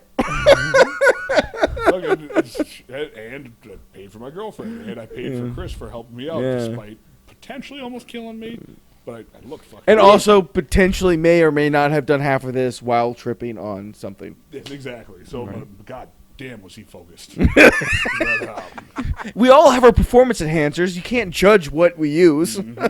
So I went and got blood work. A friend of mine owns a big anti-aging clinic in Tampa. I got my blood work done afterwards, and it was legitimate. Like I told you when I got Yeah. there. He tells me if I didn't know what you were doing and that we could fix it, I would send you to the emergency room right now. Jesus Christ. I'm like, oh, right. But the cool thing about it is, and this is just cool stuff, so this is even a funny So story. wait, so because I saw him, there's like a video he posted, or maybe you reshared it, or you posted Yep, it, so- whatever, of him taking your blood. Yep. So And you I'm guys going through all a full hopeful protocol for now. your good health and everything Yeah, like that. it didn't turn Are out we that getting good. Are we getting the talk? Is the, he getting the results one is going to be next. Okay, yeah. I So- can't wait. So we're filming the entire thing. I'm doing a 16-week protocol where I'm adjusting my food, diet, supplements, medications, everything like that to correct all the damage. And then you have this rebound period after a bodybuilding show where your muscle is so starving for calories.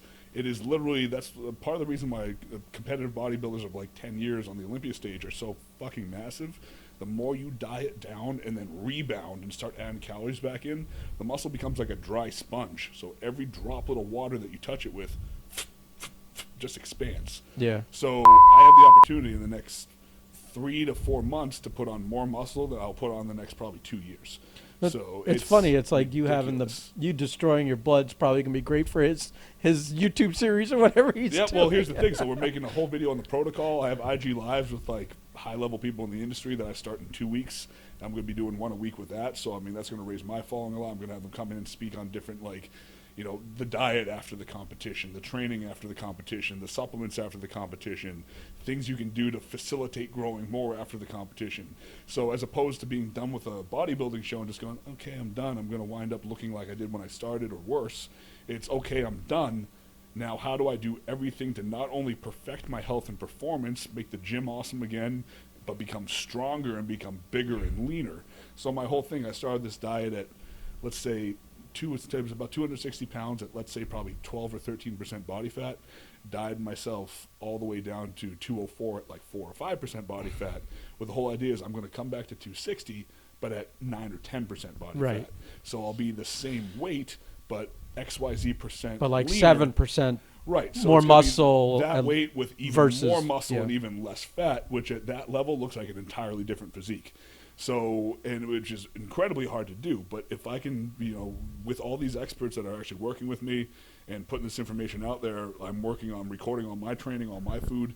I want to develop the perfect program for it, and hopefully that can help a lot of people out because Yeah. people compete all the time, and they just their health and their physiques just go to shit afterwards, or they just repeat the same competition year over and over and over again because they just compete, go back to normal, compete, go back to normal. Yeah. Maybe they look a little bit better, but I mean, this is an So opportunity. you're trying to come up with an alternative to that. I want to take people that are already at their genetic limit and be able to put 10 pounds of lean tissue on them, which is close to unheard of, but it happens all the time because some people can just genetically do it. But at this level, especially at the entry level, the younger level for this stuff, nobody knows how to take advantage of that. So I want to come up with the perfect protocol that can even take the guys that know how to do it and have them do it better.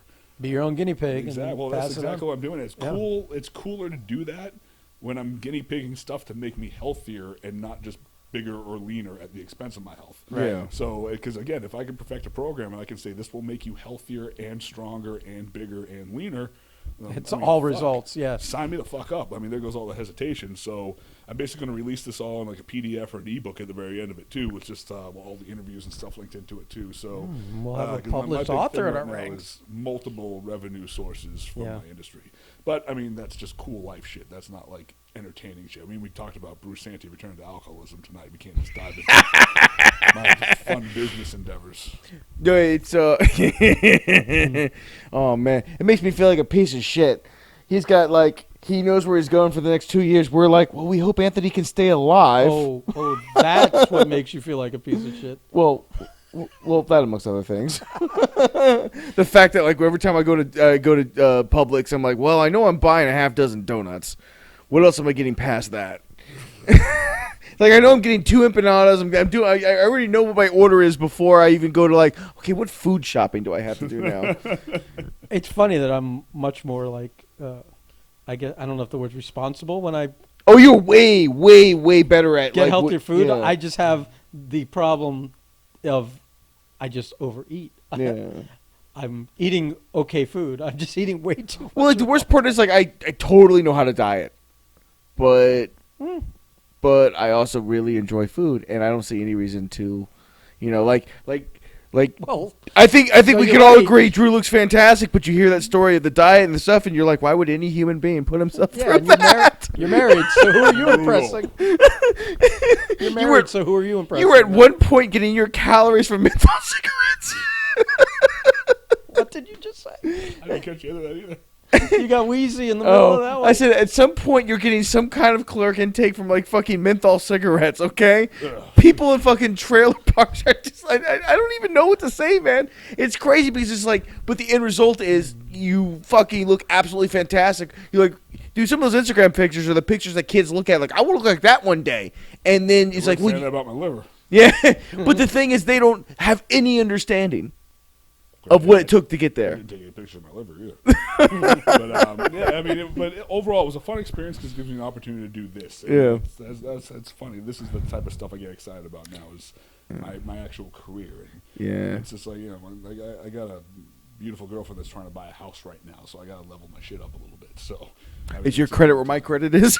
my credit has gotten significant. It's just a sad face with a shrug. I was there.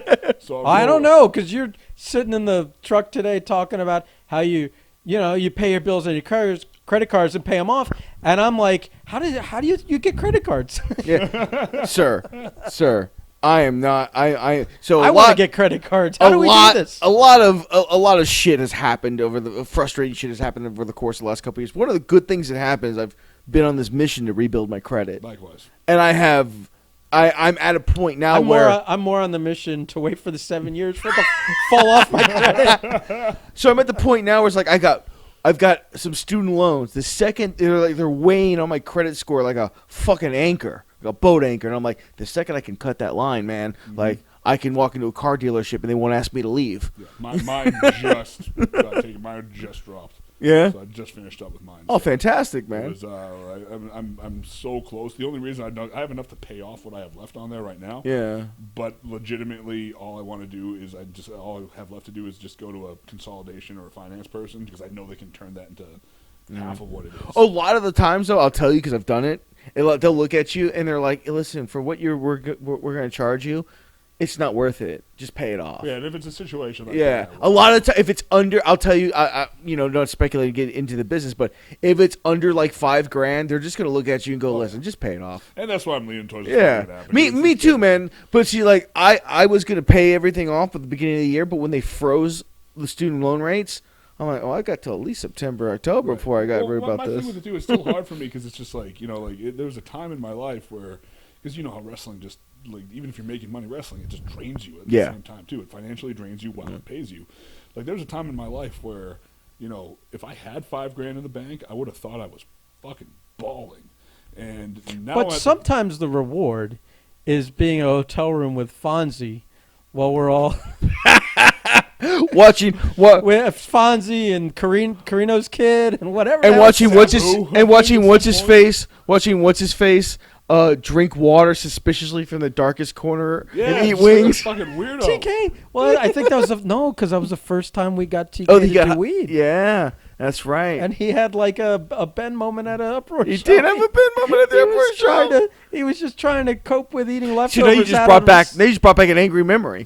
When I got that, so the original finish of the one match we actually had was supposed to be a table spot, and when we got to the building, when I brought the table in, that was that show. that was that show where fucking Sabu and Sandman were the main event in a cage, and I know some people are listening to this going, "That sounds exciting." No, it was not. Not that day and It age. was really exciting in 1997. Yeah, 97, not 2016. 2016, I can't imagine things much more sad. I know they exist, but at that time, yeah. Well, much more sad was Sabu in his 90s jumpsuit and fanny pack screaming at his girlfriend, who was a 50-year-old bodybuilder dressed as a genie in the parking lot of a Waffle House. Fucking forgot about See, that. I don't know if she obviously doesn't sound like she got any better. I just remember one WrestleMania where she was staying with a couple of the girls I knew, and literally all she did was sleep in that room 18 hours a day.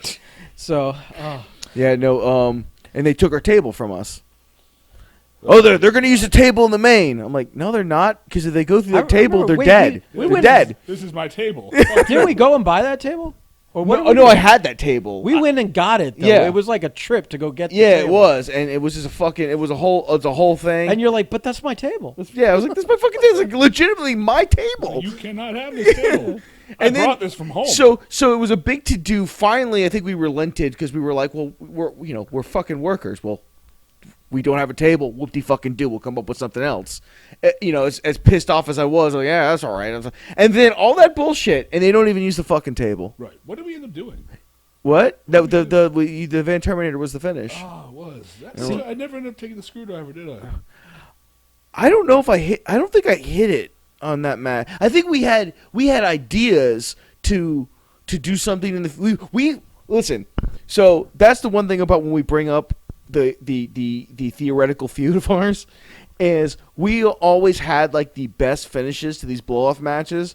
We never even got fucking halfway. We should have just thrown everything in that one match. We didn't know that was the only one we were going to fucking Yeah, do. We had plans. we should have just ROH'd the shit out of it and did like 20 fucking finishers in 5 God. minutes just to get it out of our systems. For some reason, I'm just thinking now of that the ladder match running and stuff like that too. Like I overbooked the fuck out of that. But Yes, you did. I booked all the girls to get beaten up. I didn't realize that. Like the beginning of the match was Jesse like super kicking Angel Rose's face off. He probably took a lot of it's pleasure just in that. She's an interesting character. Hey, were you in the? herself, but like she didn't you took it like a screwdriver champ. Oliva? That was one of the best moments because that was picture perfect with the video and everything else, and oh man, that was one of the best screwdrivers I ever hit on anybody. Brutal. I just remember immediately, like I hit roller. I'm like, "You're okay, right?" Because I'm like, at that time she was big as Blue Pants. I'm like, "Please don't kill Blue Pants. Please don't kill Blue Pants." like It's the only thing that ran through my mind when I had her up. This poor girl's career is just taking you out. You're about to break her neck. That's how backwards they were. Ronan was that Blue Pants is basically on TV at that point on NXT, and They did don't nothing. take a clip of that and put it on the internet. Did nothing. Hey, Prom, we want you to kill Blue Pants. All right. That was my call. and That then Yeah. was funny. and then we'll do nothing. It with was. It was so good. And then we'll do nothing. It did nothing. We'll do nothing with any of it. Anything. We had the whole locker room clear. It was so. There were people who were like, oh, because at that time, no one thought I was ever going back. Hell, the only reason I even went back is you put in so much work to get me to agree to do it. I was booking those shows like 99 Nitro, and it was so much fucking fun. It and the really crowd was. loved it. And then I left, and like the next fucking show was like fucking Aaron Epic versus Aaron Solo in the Battle of Wrist Locks. And Yeah. I'm just like, yeah. God, like Terrible, the wrestling you're match. both horrible. Yeah. I'm It's sorry. one of those weird, Like, crazy I things. won't be a douche, but fuck, he it's boring. he couldn't book a Quackenbush fast enough. After you were gone. It was like legitimate. It's like, what the fuck can we do to hemorrhage money with no payoff whatsoever? I've heard Let's bring Joey Ryan to a state that doesn't know what a Joey Ryan is. Or Right. nor It's only cares. $2,000. Nor cares. Nor care. And then let's almost kill his girlfriend. Or wait, was they married at the time? I think they were married. What happened? Oh, you don't know what happened during that match? No. So it was like they were doing like a mixed tag gimmick or something like that, and they were going. You know how Vendette like to do the crazy fucking top rope shit with the women. Yeah. Well, he did some crazy top rope shit with the fucking Candice. I guess was it Candice LeRae? Was that her Oh, name? yeah. Was that Candace LeRae? I don't know. Whoever Joey Ryan was married to, I don't fucking it know. wasn't her. They're all the fucking same. It doesn't matter. But Well- the point of the matter is, he broke her nose, drove her head straight into the fucking mat, and almost killed her. Oh, that's right. He gave her a poison rana. Mike had this like, I was always intrigued by his work because he has that like snap to everything that he does, from his strikes to his actual moves and stuff like that. It's like Benoit had it. Yeah. Like it's a lot of the greats don't have it. And I 100%. Rare quality. His everything he did had a snap to it, so it looked vicious. But he could not work his way out of a fucking brown paper. So here's the fucking thing about Vendette, and I just want to say it, just the off chance. I love Mike Vendette. I was one of the biggest proponents of his push when ICW getting him the belt and being like, "Hey man, this is the next guy thing." Fucking, he had a 200-pound fucking anchor attached to him. He was one of those guys like if you just got away from your tag partner and just toured around for a little bit. Like, go up to Tampa and work with the Santees of the world and shit like that. Go around and, like because he was tough, he could fucking, like you said, he had that snap. If he had just learned to work and get that fucking anchor out from him, he would have done something. And the thing is, I don't want to make it sound like I'm being a douchebag to him. No. I like him. But, like, if he knew how to work, how to actually work, Yeah. how to, like, convey emotion, how to fucking command a crowd, Yeah. and do all the other things that people like Mike. We had a think that we're fantastic just match. old school guys Him and I being beat the cool. fuck out of each other for like 15 Like, minutes. if he did that and got in remotely better shape, he'd be signed right now. Yeah. He could literally. It's like I don't know if he's still working or his aspirations. No, work. he kind of. I don't know if he's working or not. He's getting married. He looks like he ate his way out of the. Yeah. If he did a little cardio and just realized. Sorry, Mike, I what like to you do too. When during a match, he could be in NXT right now. He has a good look. That again, that snap to the work is incredibly rare.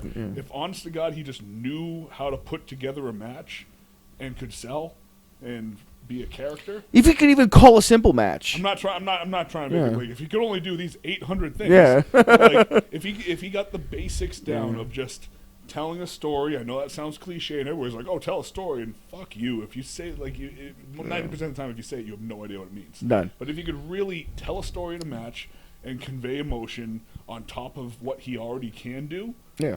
like he basically has to learn the simple stuff that's overlooked.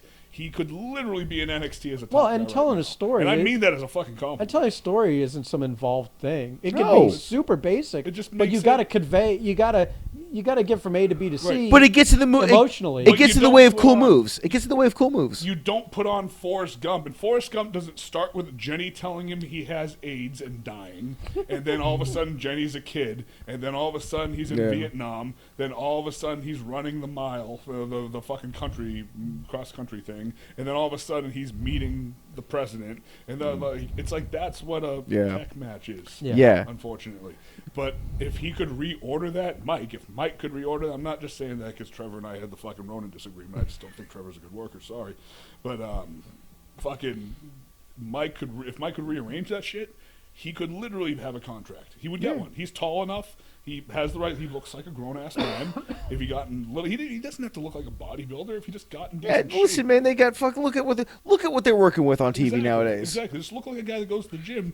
You can go get a job. You can do a tryout and get a So job right now. that's why I can't even watch wrestling anymore. Because I'm like, come on, man, that's what passes for a TV wrestler. It's fucking awful. Fuck everybody. Fuck everybody. We've now entered the bitter wrestler part of the podcast. This is honestly why it's like the top of I'm WWE loving should it. be like Sheamus, McIntyre, Jinder. Like Yeah. these are the guys that should be on top of this. Brock. Like these are the guys that should be on top. Like I mean, some of them are there right now.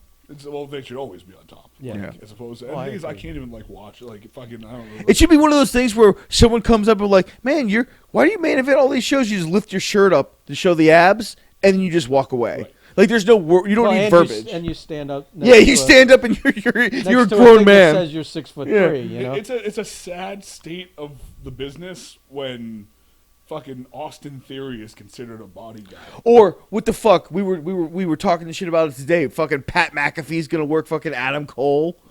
I mean, it's like, could you think of a Okay. dumber fucking thing to here's- do? Here's the problem. Right. Here was we were talking it Yeah. out. I'm like, just for the sake of this podcast, you take a kicker who is already the butt of the joke in the locker room hierarchy, in the NFL.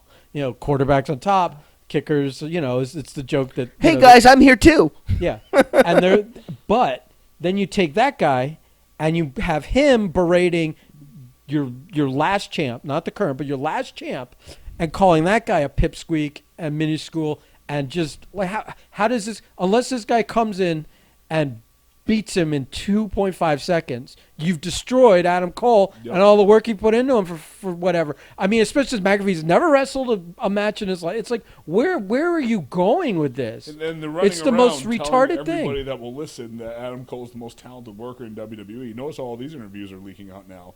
So either, okay, prove it and have him beat him, or you're trying to shock the world and have him get beaten somehow, which is fucking stupid. The worst Really part is when Pat McAfee, kicker, joke, and butt of the NFL locker room, stands next to said Adam Cole. I'm just saying it's like a child and his bigger brother. And look, man, Right. like Adam Cole's got all the goddamn talent in the world. He's 5'9". Hey, you know who else was like incredibly talented like that? Chavo Guerrero. Yeah. How much do you think the Chavos, the X-Pacs, the fucking Kidmans, like if any of these guys were in their heyday right now, they would be universal heavyweight champion for years. Years. It's just funny because that like Pat McAfee took some fucking hits in college and in the pros that would have shattered Cole into 1,000 fucking pieces. And McAfee got up and ran after taking it. Got up and ran after the play.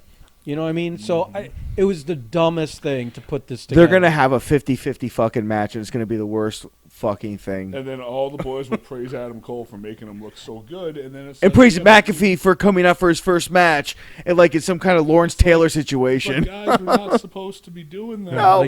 Like he's prepared like Stephen Amell did, for that SummerSlam match where it was like, all right, that's cool. He did a lot of cool stuff, but it's still his first match. He shouldn't have had a chance. At all. At all. Just buries the other His guy. entire purpose should have been hope spots. Like I literally know all my wrestling knowledge now from Instagram and the WWE page, which I still follow. That's the extent of what I follow. Like I think I had the network for a while, that I didn't switch cards when my new card. Like, and honestly, I had the network so I could watch like old Austin matches and shit like that. Like lately. Yeah. I've been listening to a lot of the podcasts of them talking, like the Pritchards and the Cornettes, talking about the 80s and the 90s, going over, just because now enough time's gone by, you can thoroughly go through that with no, you can name names, it doesn't matter. So then before long, they're like, and then when you watch this promo of this guy, so I look on YouTube, the promo, and then before you know it, you're watching full matches, and I'm like, oh, I still love wrestling. Yeah, like I'll watch a Goldberg squash match before I go to the gym, or I'll watch like an Austin WrestleMania match. I'll watch one of the Austin Rock matches and be like, this is fucking cool. We still love wrestling, Drew. Yeah, we love We good just wrestling. fucking, at about 2006, went no. Like literally, it's like we still like good wrestling. Yeah. I'll always love good wrestling. Yeah. It's cool now because it's like you get in the business and this stupid thing of don't be a mark, don't be a mark, don't be a mark, don't be a mark. And in some cases, don't be a mark. Like don't come out to like fucking Shawn Michaels music. Yeah. But like Let's not make it super obvious. but don't be a mark. Like you couldn't do so much. It's like I love being so far removed from it right now that I can go buy The Rock's entire Under Armour line and be like, what? The Rock's fucking awesome. Or I own a Stone Cold T-shirt. I'm like, this is fucking cool. You know what's great? We were talking about this. You know that Dwayne is in a point in his life, he can make a phone call anyone in this world and be in that room in under 24 hours because he's fucking The Rock. He bought the XFL. His wife bought the XFL. His ex-wife bought the XFL. Woo! His ex-wife is like his best friend and business partner. He's good at everything. They have the best divorce in recorded history. The Rock's good at everything, including getting divorced. Yeah. No human being in the world could pull off what he pulled off. Like he can do anything. He can do no wrong. He will be president of the United States. I think we've all accepted that. I think the entire country already knows. We're just like waiting for which election he decides. Yeah, like every year, like The Rock. He's like, I'm still too busy like succeeding. Yeah. Like I have a lot of other cool shit I'm doing right now. He goes, I need to lift pancakes on I need to lift weights and eat pancakes on Instagram and make $20 million for Right. it. Well, that's the thing. The XFL, the buy price is like half a payday on a movie. Right. A bad and that's movie. like 3 months' work for You him. see, they actually wrote out the equivalent of his Instagram posts in value. And it's something like $5 million. No, he makes $1 million something per post or some shit like that. Something Per ridiculous. Instagram post. Something ridiculous. Like, because he generates that much. Like the only people that go higher than him are the fucking the Kardashians and the Jenners. Yep, exactly. It's fucking ridiculous, that level of success. So it's just like, I'm a huge Rock fan, and now I get to be, because it's not this like, don't be a Mark kid. I'm like, I like the Rock. No, I love this. I love this new this new wave of how I feel about the business now, because it's like, oh, the business is trash. But 20 years ago, I can't stop watching. You find yourself watching throwaway TV matches and going, oh, the psychology is so good. Yeah, I mean, everything is so solid. We got to a point too where we got to meet a lot of these guys that were from the last era of it being good. Yeah. Like, if we came in now, we'd be bragging about meeting like a, I don't know whoever the fuck like it. I would turn on the Instagram. I'm like, what's a Hector Garza? I don't know who this is. I don't. Like, I don't know. Listen, man, I watched the one AEW show, and half of the time I'm just like, don't know what's happening in this ring, which is kind of good, because you can just go, okay, well, I don't know who these people are. Well, you don't have like prejudices.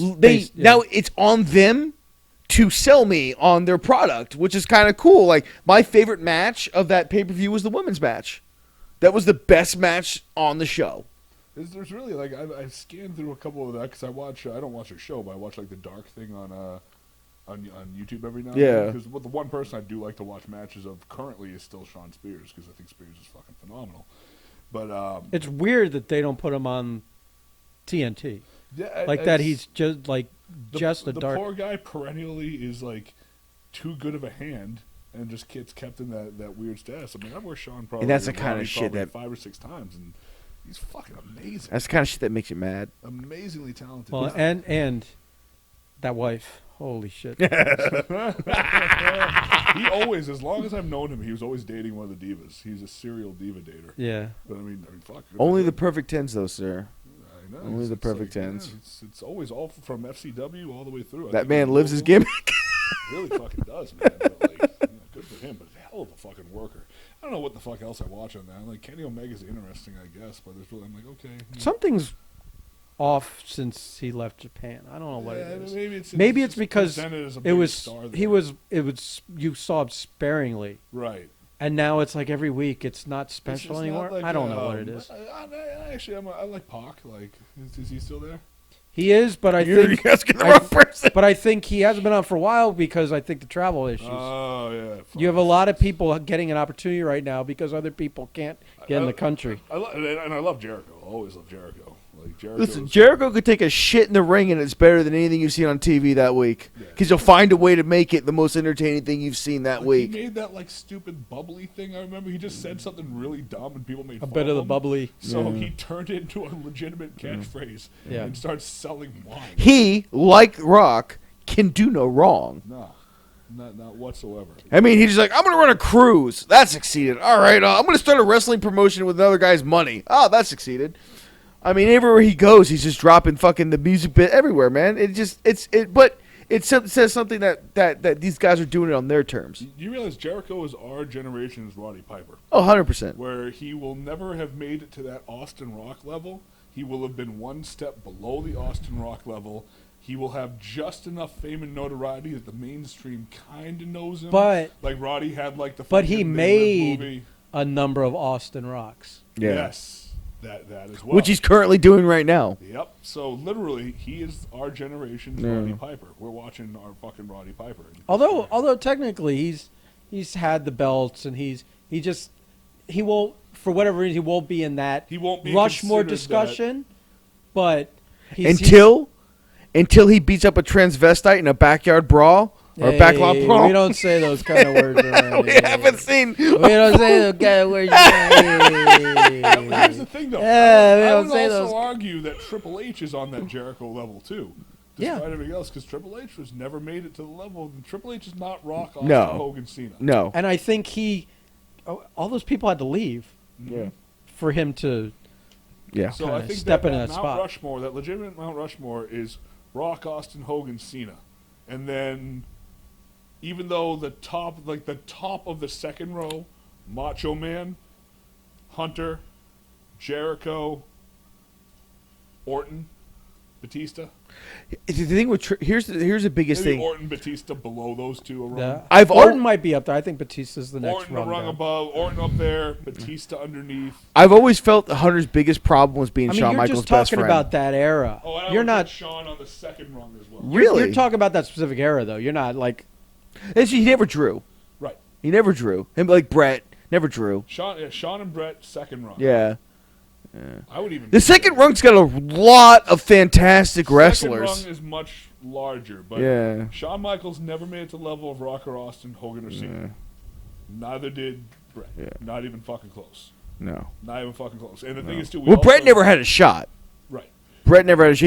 He was beaten by within pretty much from the organization and everything else. We also need to accept, coming from the generation that we were younger and out of the business and getting older and getting into the business during his incredibly long record-length career, was we need to accept the fact that, because, we were kids in a time where it wasn't cool to like Cena, and Cena sucked and he was just Vince's boy. No, you have to accept he's basically on par with.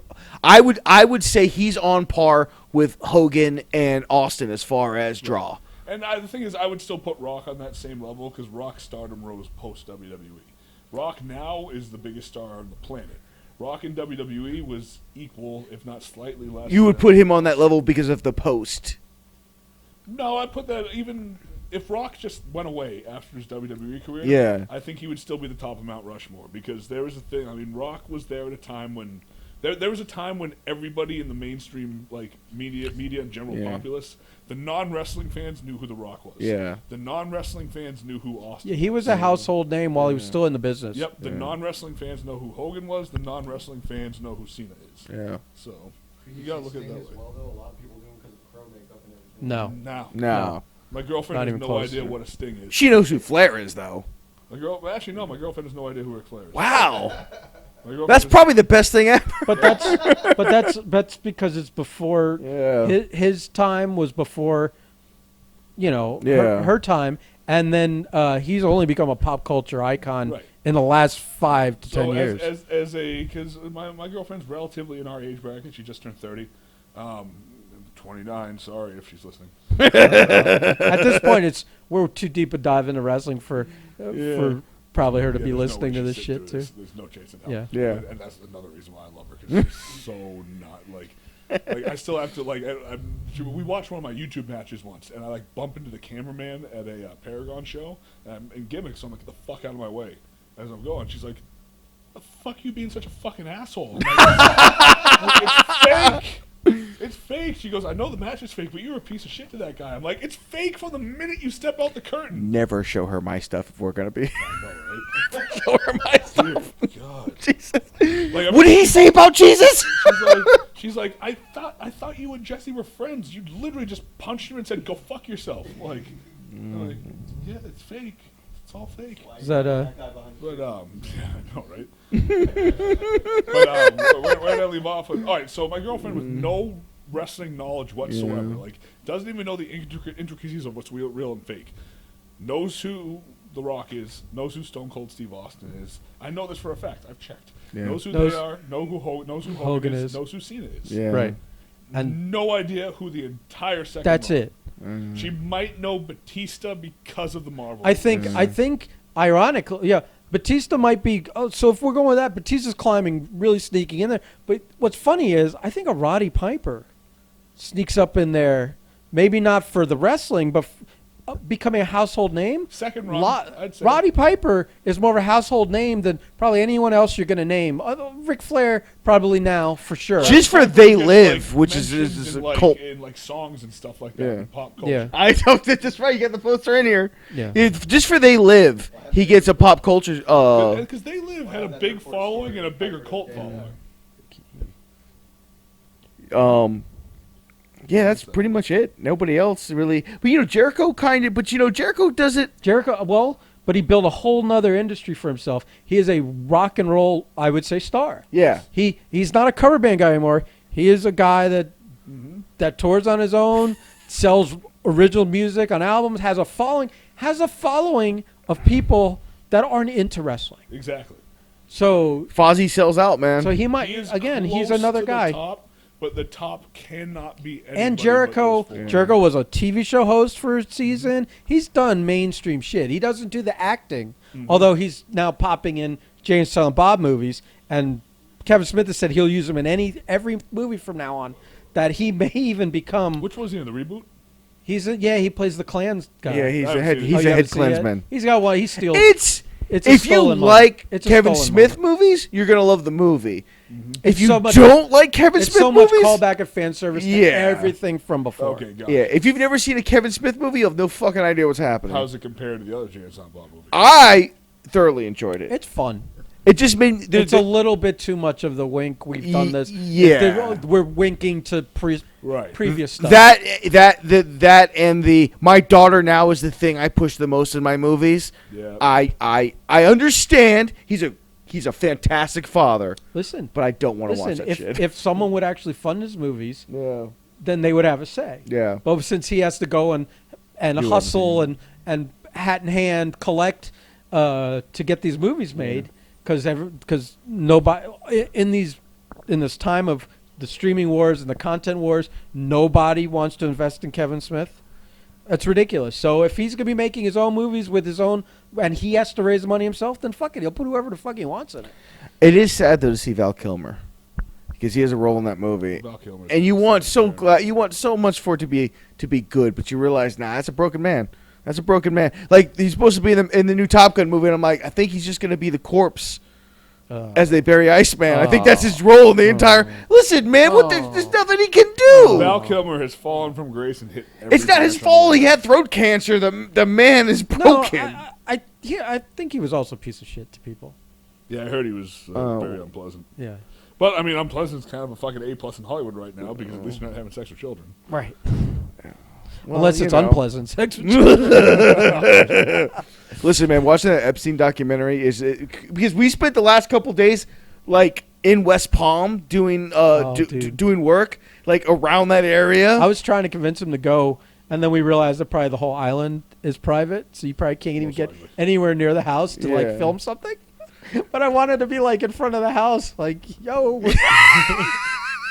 It still smells like 14-year-old around here. No massages here, God. baby. Dear God.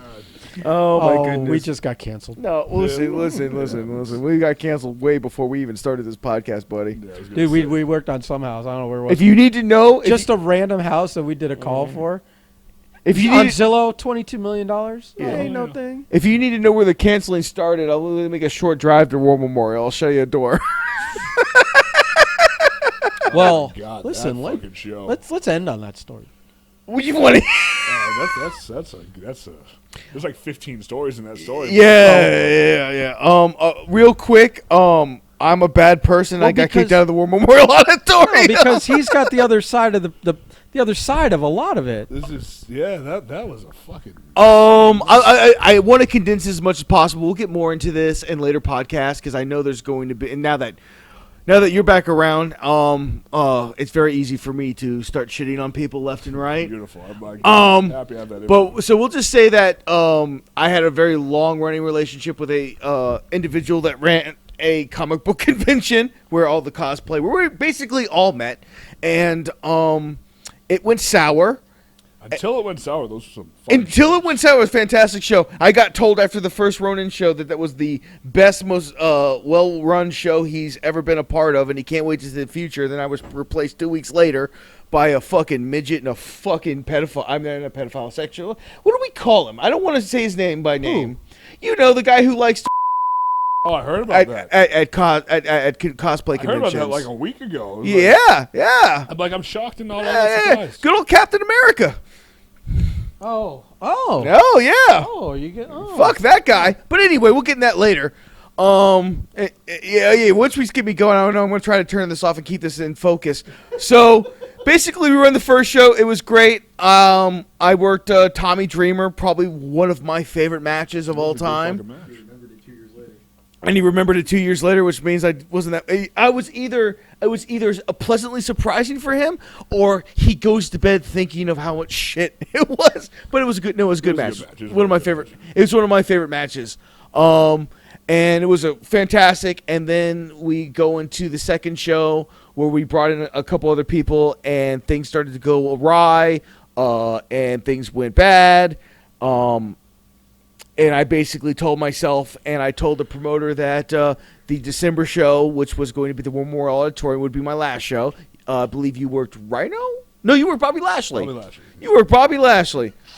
Here's the one funny side story. Bobby Lashley enters the building, and immediately he's asking where the gym is. Our boy Adam Huss offered to take him to the nearest gym. Before he went, though, he asked if he had any pre-workout. He grabbed the pre-workout scoop, shoved it in his mouth, and just dry. That was it. And then walked out the door. Raw dog that shit. Yeah, just raw dog and like real high, like high end fucking shit. And I'm sitting there, I'm like, I think it's me, Johnny Vandal, Rhino. Oh my God, I can't remember who was in that room, but there was a bunch of us in the room. I'm sitting like, holy fuck, I can do that. So I tried to take a raw shot of fucking pre-workout. That was probably the 8th time in my life I almost died by my own means. I just remember gasping on the floor, like, no, this is a bad idea. Bobby Lashley's not a human being. Yeah, I think the 7th time was when you tried to eat that uproar burger. Oof. I completed it, though. Yeah, you won the challenge? I won the challenge, but I lost the day. Yeah,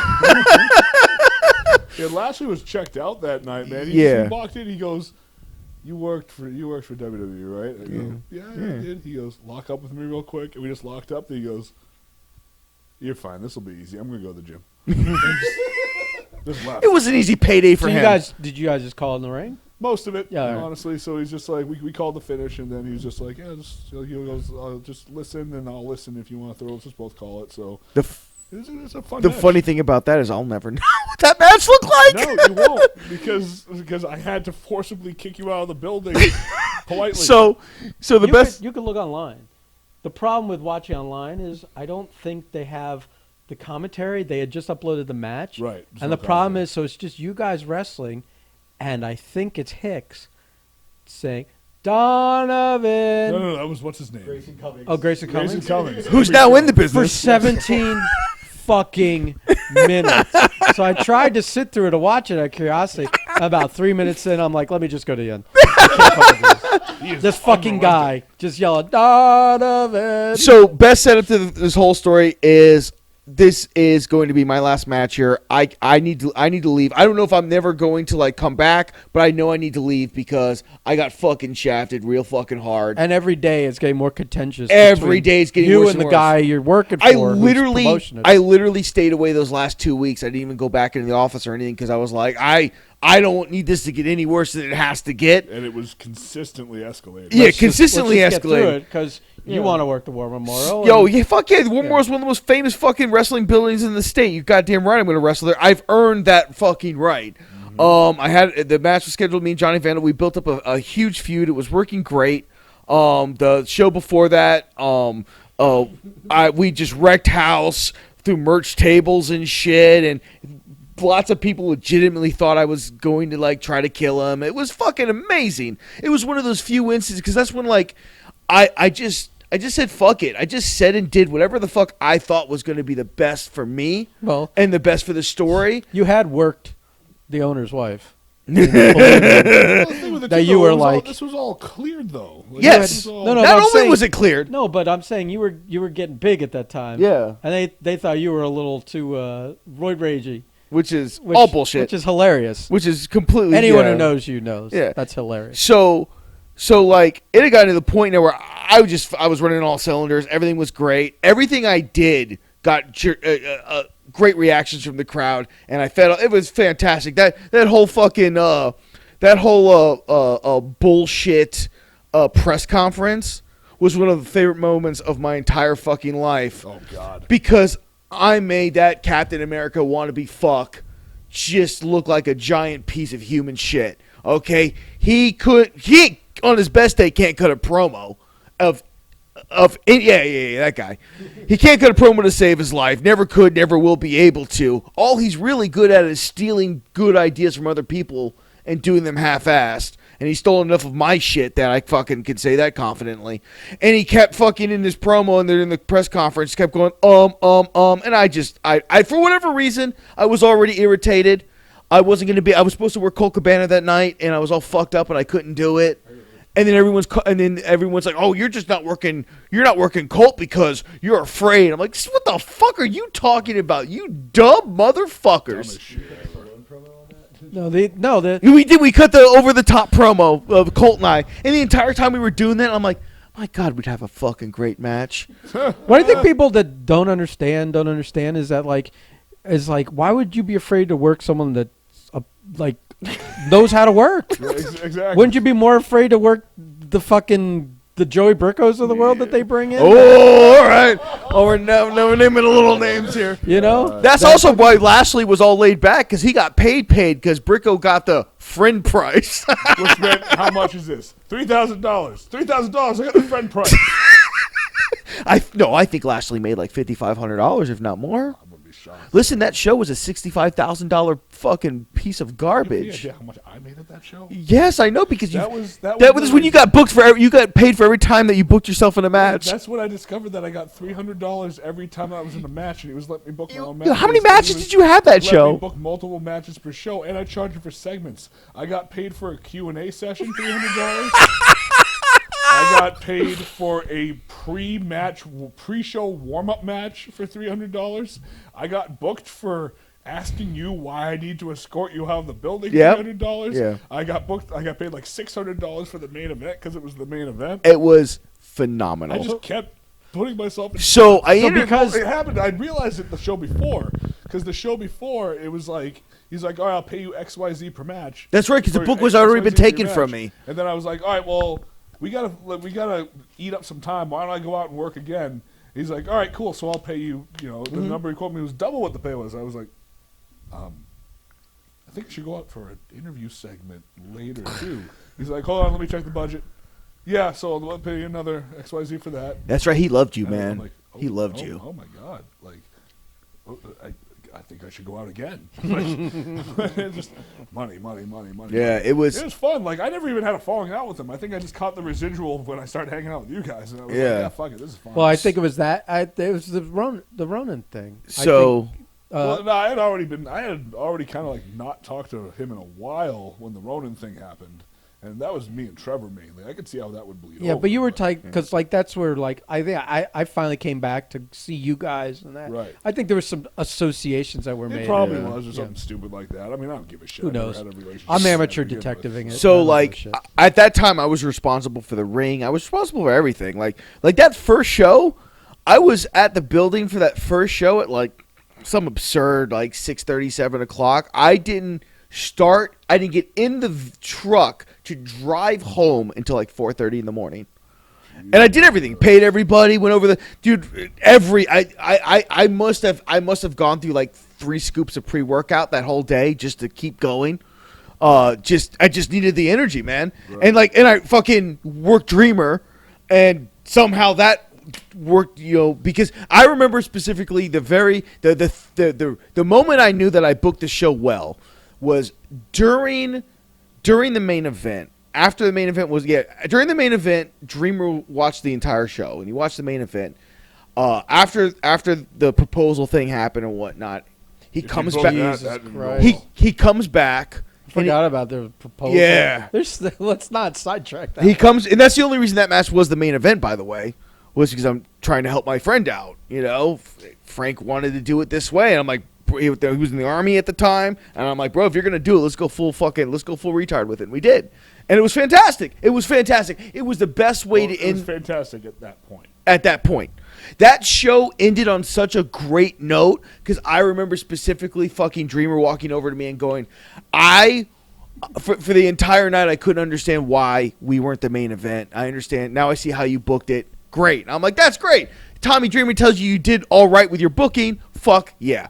Anyway, everything falls apart.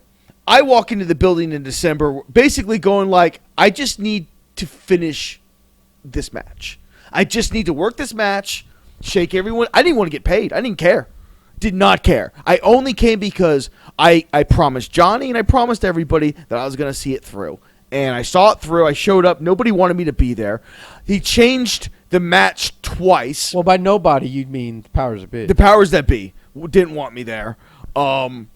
Everyone else wanted you there. Everyone else wanted me there. By the way, this whole experience taught me the great life lesson of who your boys really the fuck are. And for anybody who's listening to this going like, why haven't I heard from Prime for years? It's because you're a fuck. And, you know, I don't need to name names. If I haven't spoken to you in 6-7 years, now you fucking know why. You're a backstabbing piece of shit. With, you know, no more. I'm glad you took the money. You took the money and you took the bookings. Congratulations. Wasn't that much money. All that shit amounted to absolutely fucking nothing, you fuck. Anyway. And that applies to basically everybody. So I get to the building. Johnny and I go over stuff. The finish gets changed. Now there's going to be a promo segment. They basically booked everything they could to remove all the heat, everything. We were booked right before. Oh, no, we were right after intermission. That's right. Well, now here's some backstory going on in the meantime. Unbeknownst to you, I'm invited to the clubhouse for one of these fucking meetings, and both the gentleman and his wife are like, well, here's the thing. We think Marco might lose his shit at this show, and he's going to attack so-and-so, and he might hurt him.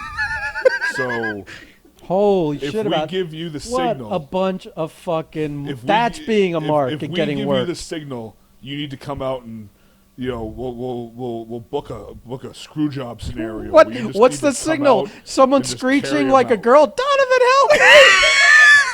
And I'm If you hear the cawing of a raven, it's time to come out. I literally go, well, I mean, like, if you were being attacked, like, I would help you out, but Marco's not gonna attack you. I spoke with him all the time. You know, I'm not gonna. he's I'm not pretty gonna- chill. I'm not gonna beat him up. He's my friend. I mean, I'll ask him not to, and he'll probably listen because I Wait, don't think. wait, Here's the thing. We're Wait, gonna- wait. But is this does this count as a coming out for an extra $300 or something? I didn't get paid for it, Bro, I'd split that with you, man. But I'm just going. No, I don't think that's gonna happen. They're like, and then they're escalating because it starts with, we're afraid something might happen. I'm like, I don't think that's going to happen. And they're like, well, it's definitely going to happen. He's going to attack him. I'm like, I think you guys are getting a little carried away. So- I don't think he's... So gonna do that. coming off that, the original plan was we were going to do a screwy finish, and then I was going to call the owner into the ring because we'd been doing an on-screen kind of feud thing that he wanted to do because we got to do Austin and McMahon. And I'm like, nah, we really don't. And then I remember a very specific conversation where I thought about it for a while. And I'm like, if you want this to That work, would involve a longer, more thought out angle. Yeah. With multiple shows, not a one-time Yeah. internet video. And two people Yeah. that are capable of moving. yeah, Right. we had done a few like stuff back and forth, but nothing big. And I told him, like, listen, if you want this to work, it's got to go a certain way because everyone's smart. The business is different. I'm always down to do the most realistic thing possible, but history proves that every time I do this, everyone gets mad. Every time someone goes, hey, Prime, I want you to do that thing you're really good at, and I go, you don't want me to do that thing I'm really good at, and they go, no, we really want you to do the thing you're really good at, so I go out there and do the thing I'm really good at, and then everyone gets mad. It's how these things go down. It's why when people are like, oh, man, you can say whatever you want in a promo, or you can do whatever you want, I'm like, whoa, nay. Are you sure you know what you're talking about? Because history proves otherwise. But okay, this is one of those times where he was, you know, I considered him one of my best friends, and I was like, all right, if you know what is happening, this road we're taking, then I'm good with it. Show up to the building, and our relationship had, I don't want to say at this point it had soured beyond repair. I was tired. We couldn't be in a room for more than 5 minutes without arguing about something, and I felt really I was pissed off. You told me to my face how great of a thing I did was, and then took from me the thing you said that I was so great at doing, without so much of a conversation. Basically, the only reason I lost everything was I took a week off. I wrote like 2 shows worth. And then I was like, I'm taking a week off. And in that week's time, all the bad people came in, you know, slithered through the doorways and booked Bobby Lashley for $5,500 fucking dollars. And Rhino for God knows how much. God knows, dude, the idea that fucking Justin Credible made a really good payday just doesn't sit right So with me. did Raven, and I love the guy. Raven didn't do shit. Raven talked to me about drugs all night and did commentary for a match. And only got brought in because because the owner's a mark and had Raven and other things. So fuck it, why not? And by the way, Scott, best conversation with Raven of all time was during that when the script started changing. I walked up to him. I'm like, listen, man, look, I don't want to get you involved in any of these politics. I see what they have written down, the reason they want to do it. You know what? If that's the way they want to do, you were sitting right by me too, because we were trying to figure out what the fuck to do about all this. Right. And I walked up to him and I'm like, look, man, this is the idea that I present to you to do the same thing to the same effect, but save and make everyone involved look good. And he goes, I remember this fucking precisely. He goes, that's a fantastic idea. I think you should do it that way, but I'm paid to do it this way. Right. And I'm like, okay, fair enough. Yep. Like, fair enough. And that's He what, validated your point. Yeah. But at the same token, we're just like, yeah, because we had talked about it. We came up to it, and he's like, no, that is 100% a better way of doing this. But I'm paid to do it this way, so that's the way we're going to do it. And respectfully, I was like, no, I get it. And you're not, he's no involvement whatsoever other than he got paid an absurd amount of money to even be there. Mm-hmm. So that's when I made the decision. I'm like, all right, we're just. So was the discussion before everything fell apart when he was booking the show and putting all these ECW quote unquote legends on it? Was that, well, people remember them at the War Memorial, Yes. and it was an all 100%. like tied together. That was one of the regular ECW stops, and that's Yeah. why he was booking all these people. Okay. Oh, and my proposed main event for that show, when he was dead set on Bobby Lashley, I was like, because I was going to have you work Rhino. I was like, that makes way more sense. way more ECW. Yeah, you know. And then I was gonna with Lashley. I was like, look, man, why don't you reach out to Shamrock? Do Lashley and Shamrock? That will legitimately sell tickets. That'd be fucking cool. That would have been cool. Now, At least if you're gonna waste money, waste it in the right direction. yeah. Put me with Rhino on the undercard and make the real main event last year. Yeah, now, I don't know if anything was I do know that fucking Shamrock thinks that he is on par with, like, Hogan as far as, like, what he's worth. Yeah. I've heard those stories, so I obviously maybe my idea wouldn't have translated to anything like that, but Could've tried. but I don't think he didn't even fucking try. Because you never know, you meet some guy at the right time where he's just like, oh, I got that date open, you're going to pay me how much? Or like Van Dam. Yeah, I want to visit my mom. She Yeah. lives in Orlando. Yeah. Great story about Van Dam. He was pissed off through most of the very short time he was there because he left his weed in his his rental. I mean, in his defense, he was high. So. Yes, my wife actually had to be his handler. I mean, that's a so legitimate she can tell good reason to stories be about upset. that. So here was the thing. The Seems thing fair. was, after me and Johnny's match, as was discussed, I was going to grab a microphone. I was going to rile up the crowd and dare said owner to get into the ring with me, and I was going as we had planned out. I was going to slap the shit out of him because I told him, like, for this to work, you got to take one for the team. The second I hit you, security jumps in, arrests me, whatever the fuck you have to do. But for it to work, this is how it has to happen. Because anything else would look stupid, hokey, and I'm not doing it. I don't want to do this anyway, but if this is what you're dead set on, this is the best path to get there. So I show up the day, and I know we're not doing the spot because he doesn't want me there. I don't want to be there. I'm literally only there for just to keep my reputation and because I'm a man of my word. And honestly, And it's the War Memorial. and it's a war memorial. And who knows if I'd ever have the opportunity. History proves I did not. so it was a good Well, they decision. had wrestling there since? I don't even know. Maybe like a failed Impact or something? Yeah. I think Impact. might Yeah, be. MLW So- might too. So you don't do the slap, No. but you go do the promo, right? No. So I approach him and I'm like, listen, man, I just want to get through tonight. I just want to know if we're still doing this thing or not. And he goes, and this was a rare moment where we had a good interaction. Where he was like, listen, honestly, I'm sick. I feel like shit. I don't want to do anything. Just do the match. We'll fucking talk after the show. And I was like, that's fair because I was fully planned at all. My entire plan leading up to that date for the last 2 weeks is the last show because of a very short turnaround was always after the show, shake his hand and go, hey, man, listen, I'm taking time off.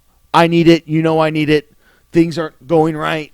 we'll reassess in a few months for the next big comic show when it comes to because our comic wrestling was the big thing we did, and we'll reassess because I'll do Cobra Commander forever. I love that, but this Ronin experiment not working. Right. So after I talked with Raven, we went to the back. Then Johnny and I were like, okay, this is what we're going to do. We had our referee was a longtime friend, Bruce Owens, was like, I think after the match, you should fucking, if you want some heat, he should fucking, after Johnny steals the victory, you should pop me. Bruce always wants to. I'm like, Bruce, I believe I said something to the effect of like, Bruce, I can't hit you every time you're in the ring with me. I let him gig in my ladder match. Yeah. See? It made no sense, but I'm like, you know what, Bruce, you want to cut your head open? He wants to do that shit. And and everyone was like, oh, well, why would you let Bruce Owens do this or that? He's an old man. I'm like, you don't understand. We didn't ask him.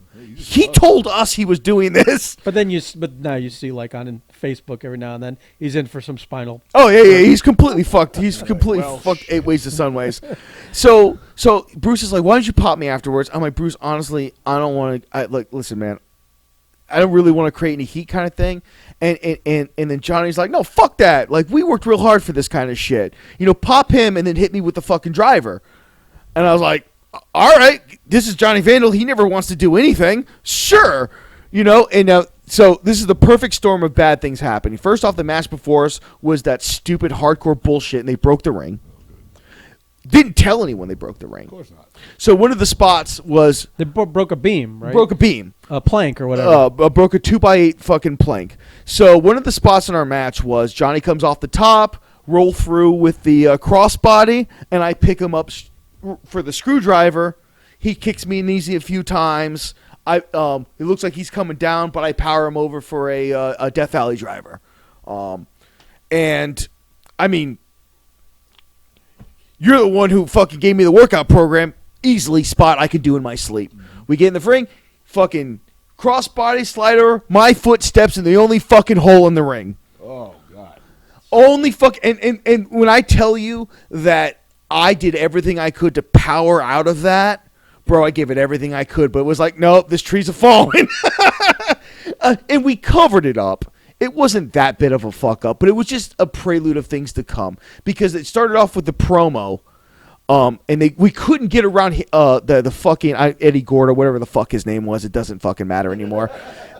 He cut a stupid promo nobody remembers because he's not half as good of a worker as anyone thought he was, and he's a fucking whatever. Like, I don't have any heat with the guy, but a lot of other people do. So there's probably well earned and deserved.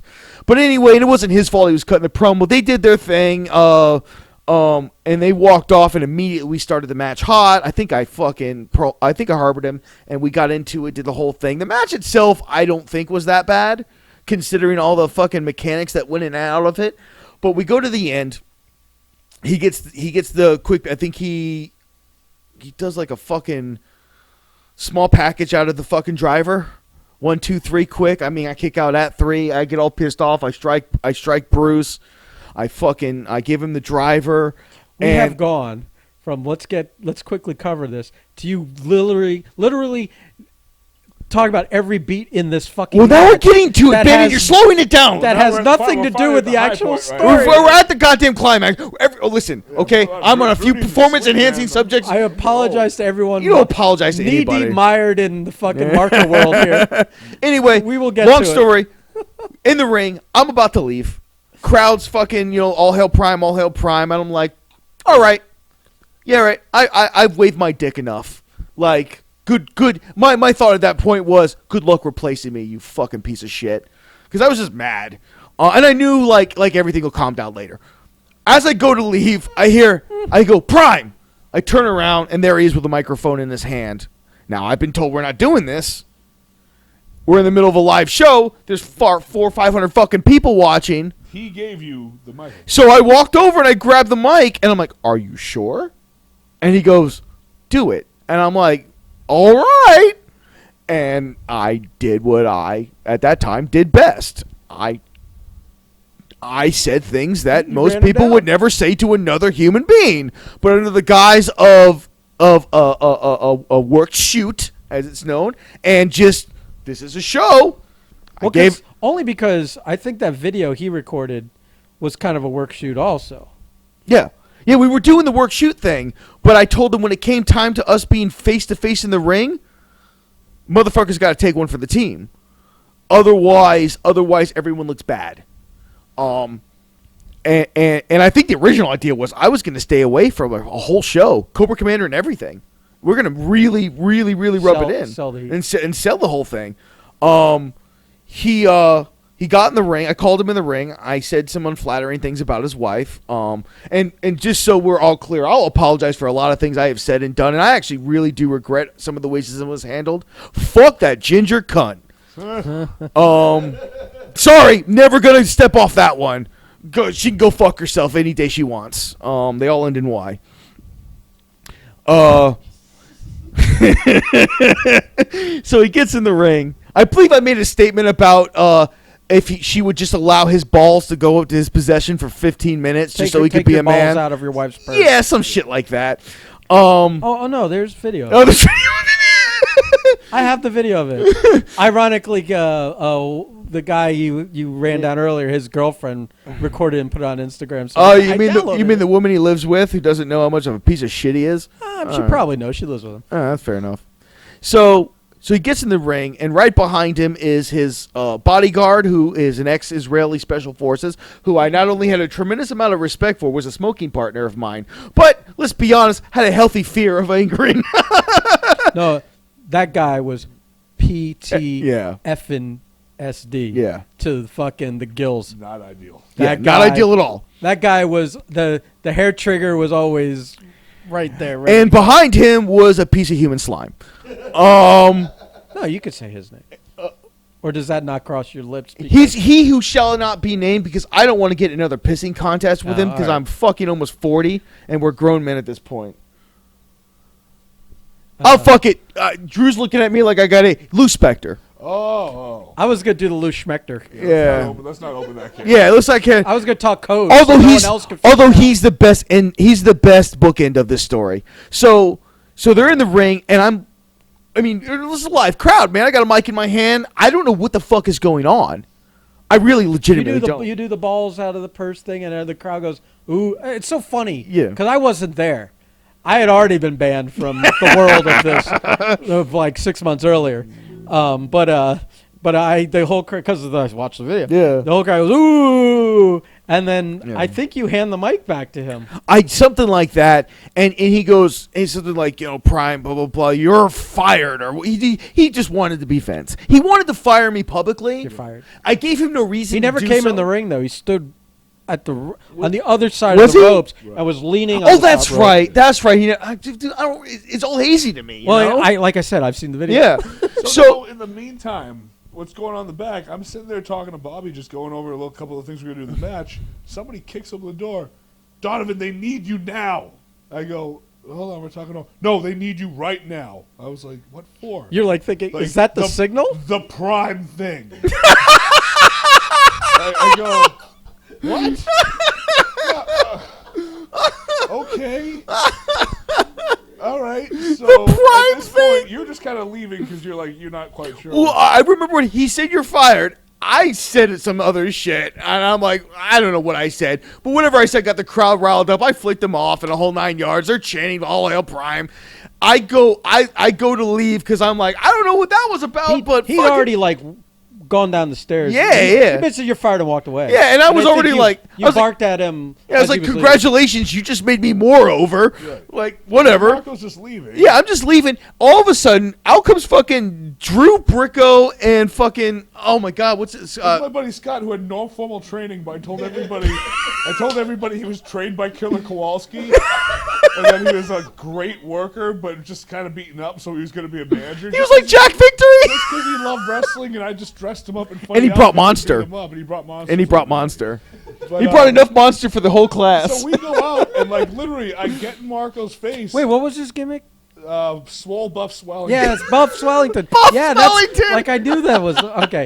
So that was he was an entire rib. Yeah, exactly. Okay. He probably got a better payday than most of the other boys. I didn't realize the that. Was always after Bricko lost, he would get in the ring and just take whoever's finished, but for real. Right. Like, Jesse would super kick him for real. Like, I'd hit my finish on him for real. Like, I would just beat him up for real. It was a crash test dummy. But, so we walk out, and I like grab Marco by the collar. Yeah, because I was coming around the corner. You came out, and I'm befuddled of what the fuck is going on.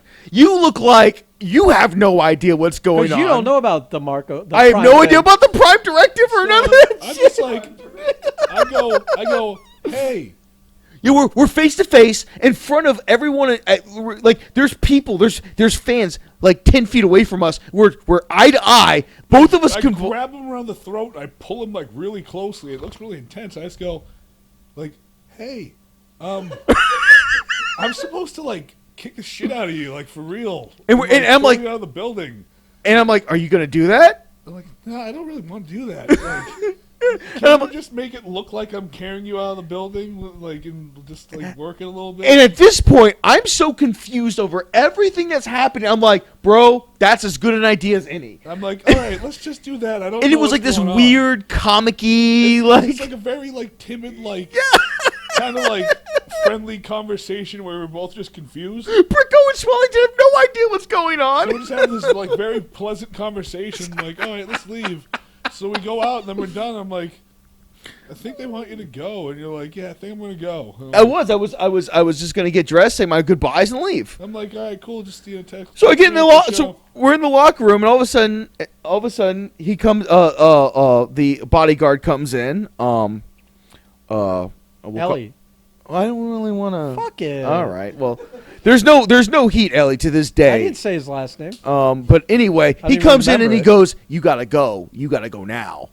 And I'm like, all right. Well, let me get And he was fucking. being straightforward, but he Yeah. was being cool about it too. I was there for No, that. no. He pulled me aside. He goes, "Listen, man. I don't know what's going on, but fucking, he wants you gone. He wants you gone now." And I'm like, bro, can you give me like 5 minutes? Just let me get dressed, man. I'll go. I'm not holding nobody up. I don't want nothing to do with any of this shit. I don't want none of your Israeli kung fu. Yeah. None of that shit. And he's like, and Take he's your Kraft Maga and go home. he's like, listen, my man, balls alone. Yeah.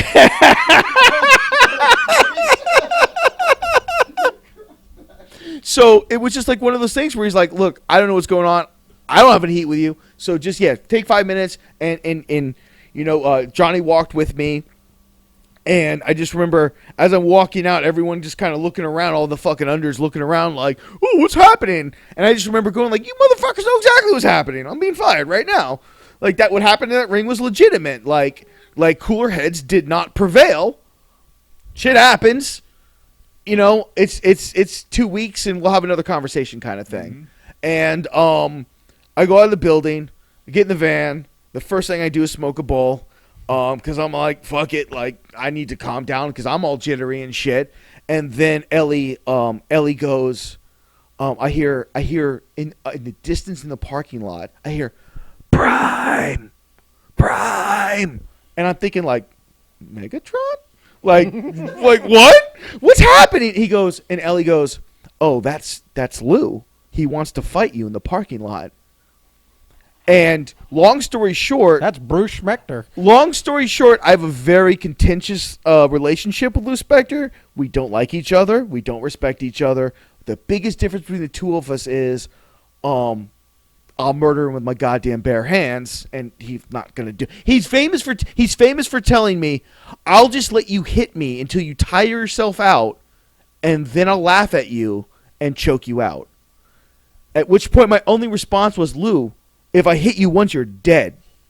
Because Lou Spector's about 6'5", weighs about $105. So he's calling for you. And He's you're like, screaming drunkenly in the parking lot, screaming my name, and like not in like a once or twice, like you kind of hear it, kind of don't, like he's like a car horn going off. Prime's already smoked, so ain't nobody got time for this. So I just said, I looked at Ellie and I'm like, I would love nothing more than do this, but tonight it's just too weird. I'm not doing any of this stuff. Got in my truck and I met you at Flashback. So I get a call because I'm already living I'm already been kicked off the island a long time ago. I was asked politely not to be involved with anything. Thrown away misfit toy. Yeah. So he had been telling me like for the last 2 weeks, the 2 weeks building up to it, he's starting to tell me all the problems and all the things brewing. And the day before, something with the trailer and Because they didn't trust me to bring the ring Right. to the Right. the show I'm going all to be this wrestling shit. in.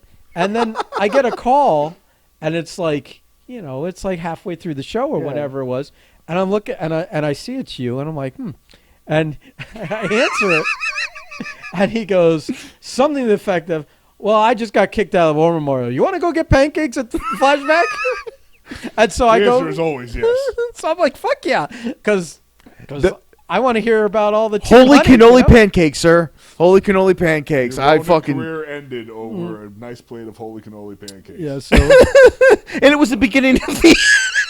So Because so after- then I got to go over pancakes and eggs and whatever to a fantastic, basically retelling that we've now done here, which was We've good. since perfected. It was. No, it is. It's I love fantastic. that you're just like, so are we supposed to fight or what? Yeah, yeah. And that, ladies and gentlemen, is the pro wrestling business nowadays. Nobody knows what the fuck they're doing, and every show that's being run by a fucking money mark who just wants to see his favorite wrestlers from What a 15 shit years ago show. suck his dick. Just look back on some of this stuff. I mean, I think it's about time. I mean, we probably should be wrapping this No, up. we so are I don't rapping. wanna That get was to a it. new That's story, but you look so tired, brother. a tale for another time. We came from a business where in a building of 20 people, I once watched a man light himself on fire, suffer first-degree burns, Wait, are you sure you want to end it now? and then, No, we have to. and, Dude, and Jude's simply draining be here. told I'm like, kidding. I gotta maybe do it. get him an aspirin, and like me, and this is when I'm like 24, and I wasn't level-headed at 24, but at 24, I had the foresight to be like, take this man to a fucking hospital. He's gonna die.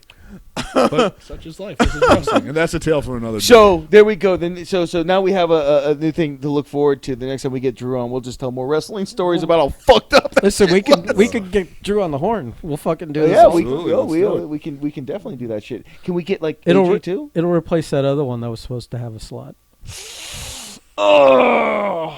All right, And all on right. that, Listen, on that note, it was fantastic seeing you, buddy. We're gonna hang out tomorrow, but Absolutely, here we go. The Breakfast Club finally kind of fucking coming together again, A man. little bit. It's great. We're I mean, getting there. we're getting there. Listen, Drew came back with cigarettes, menthols. I got this. Nice menthols.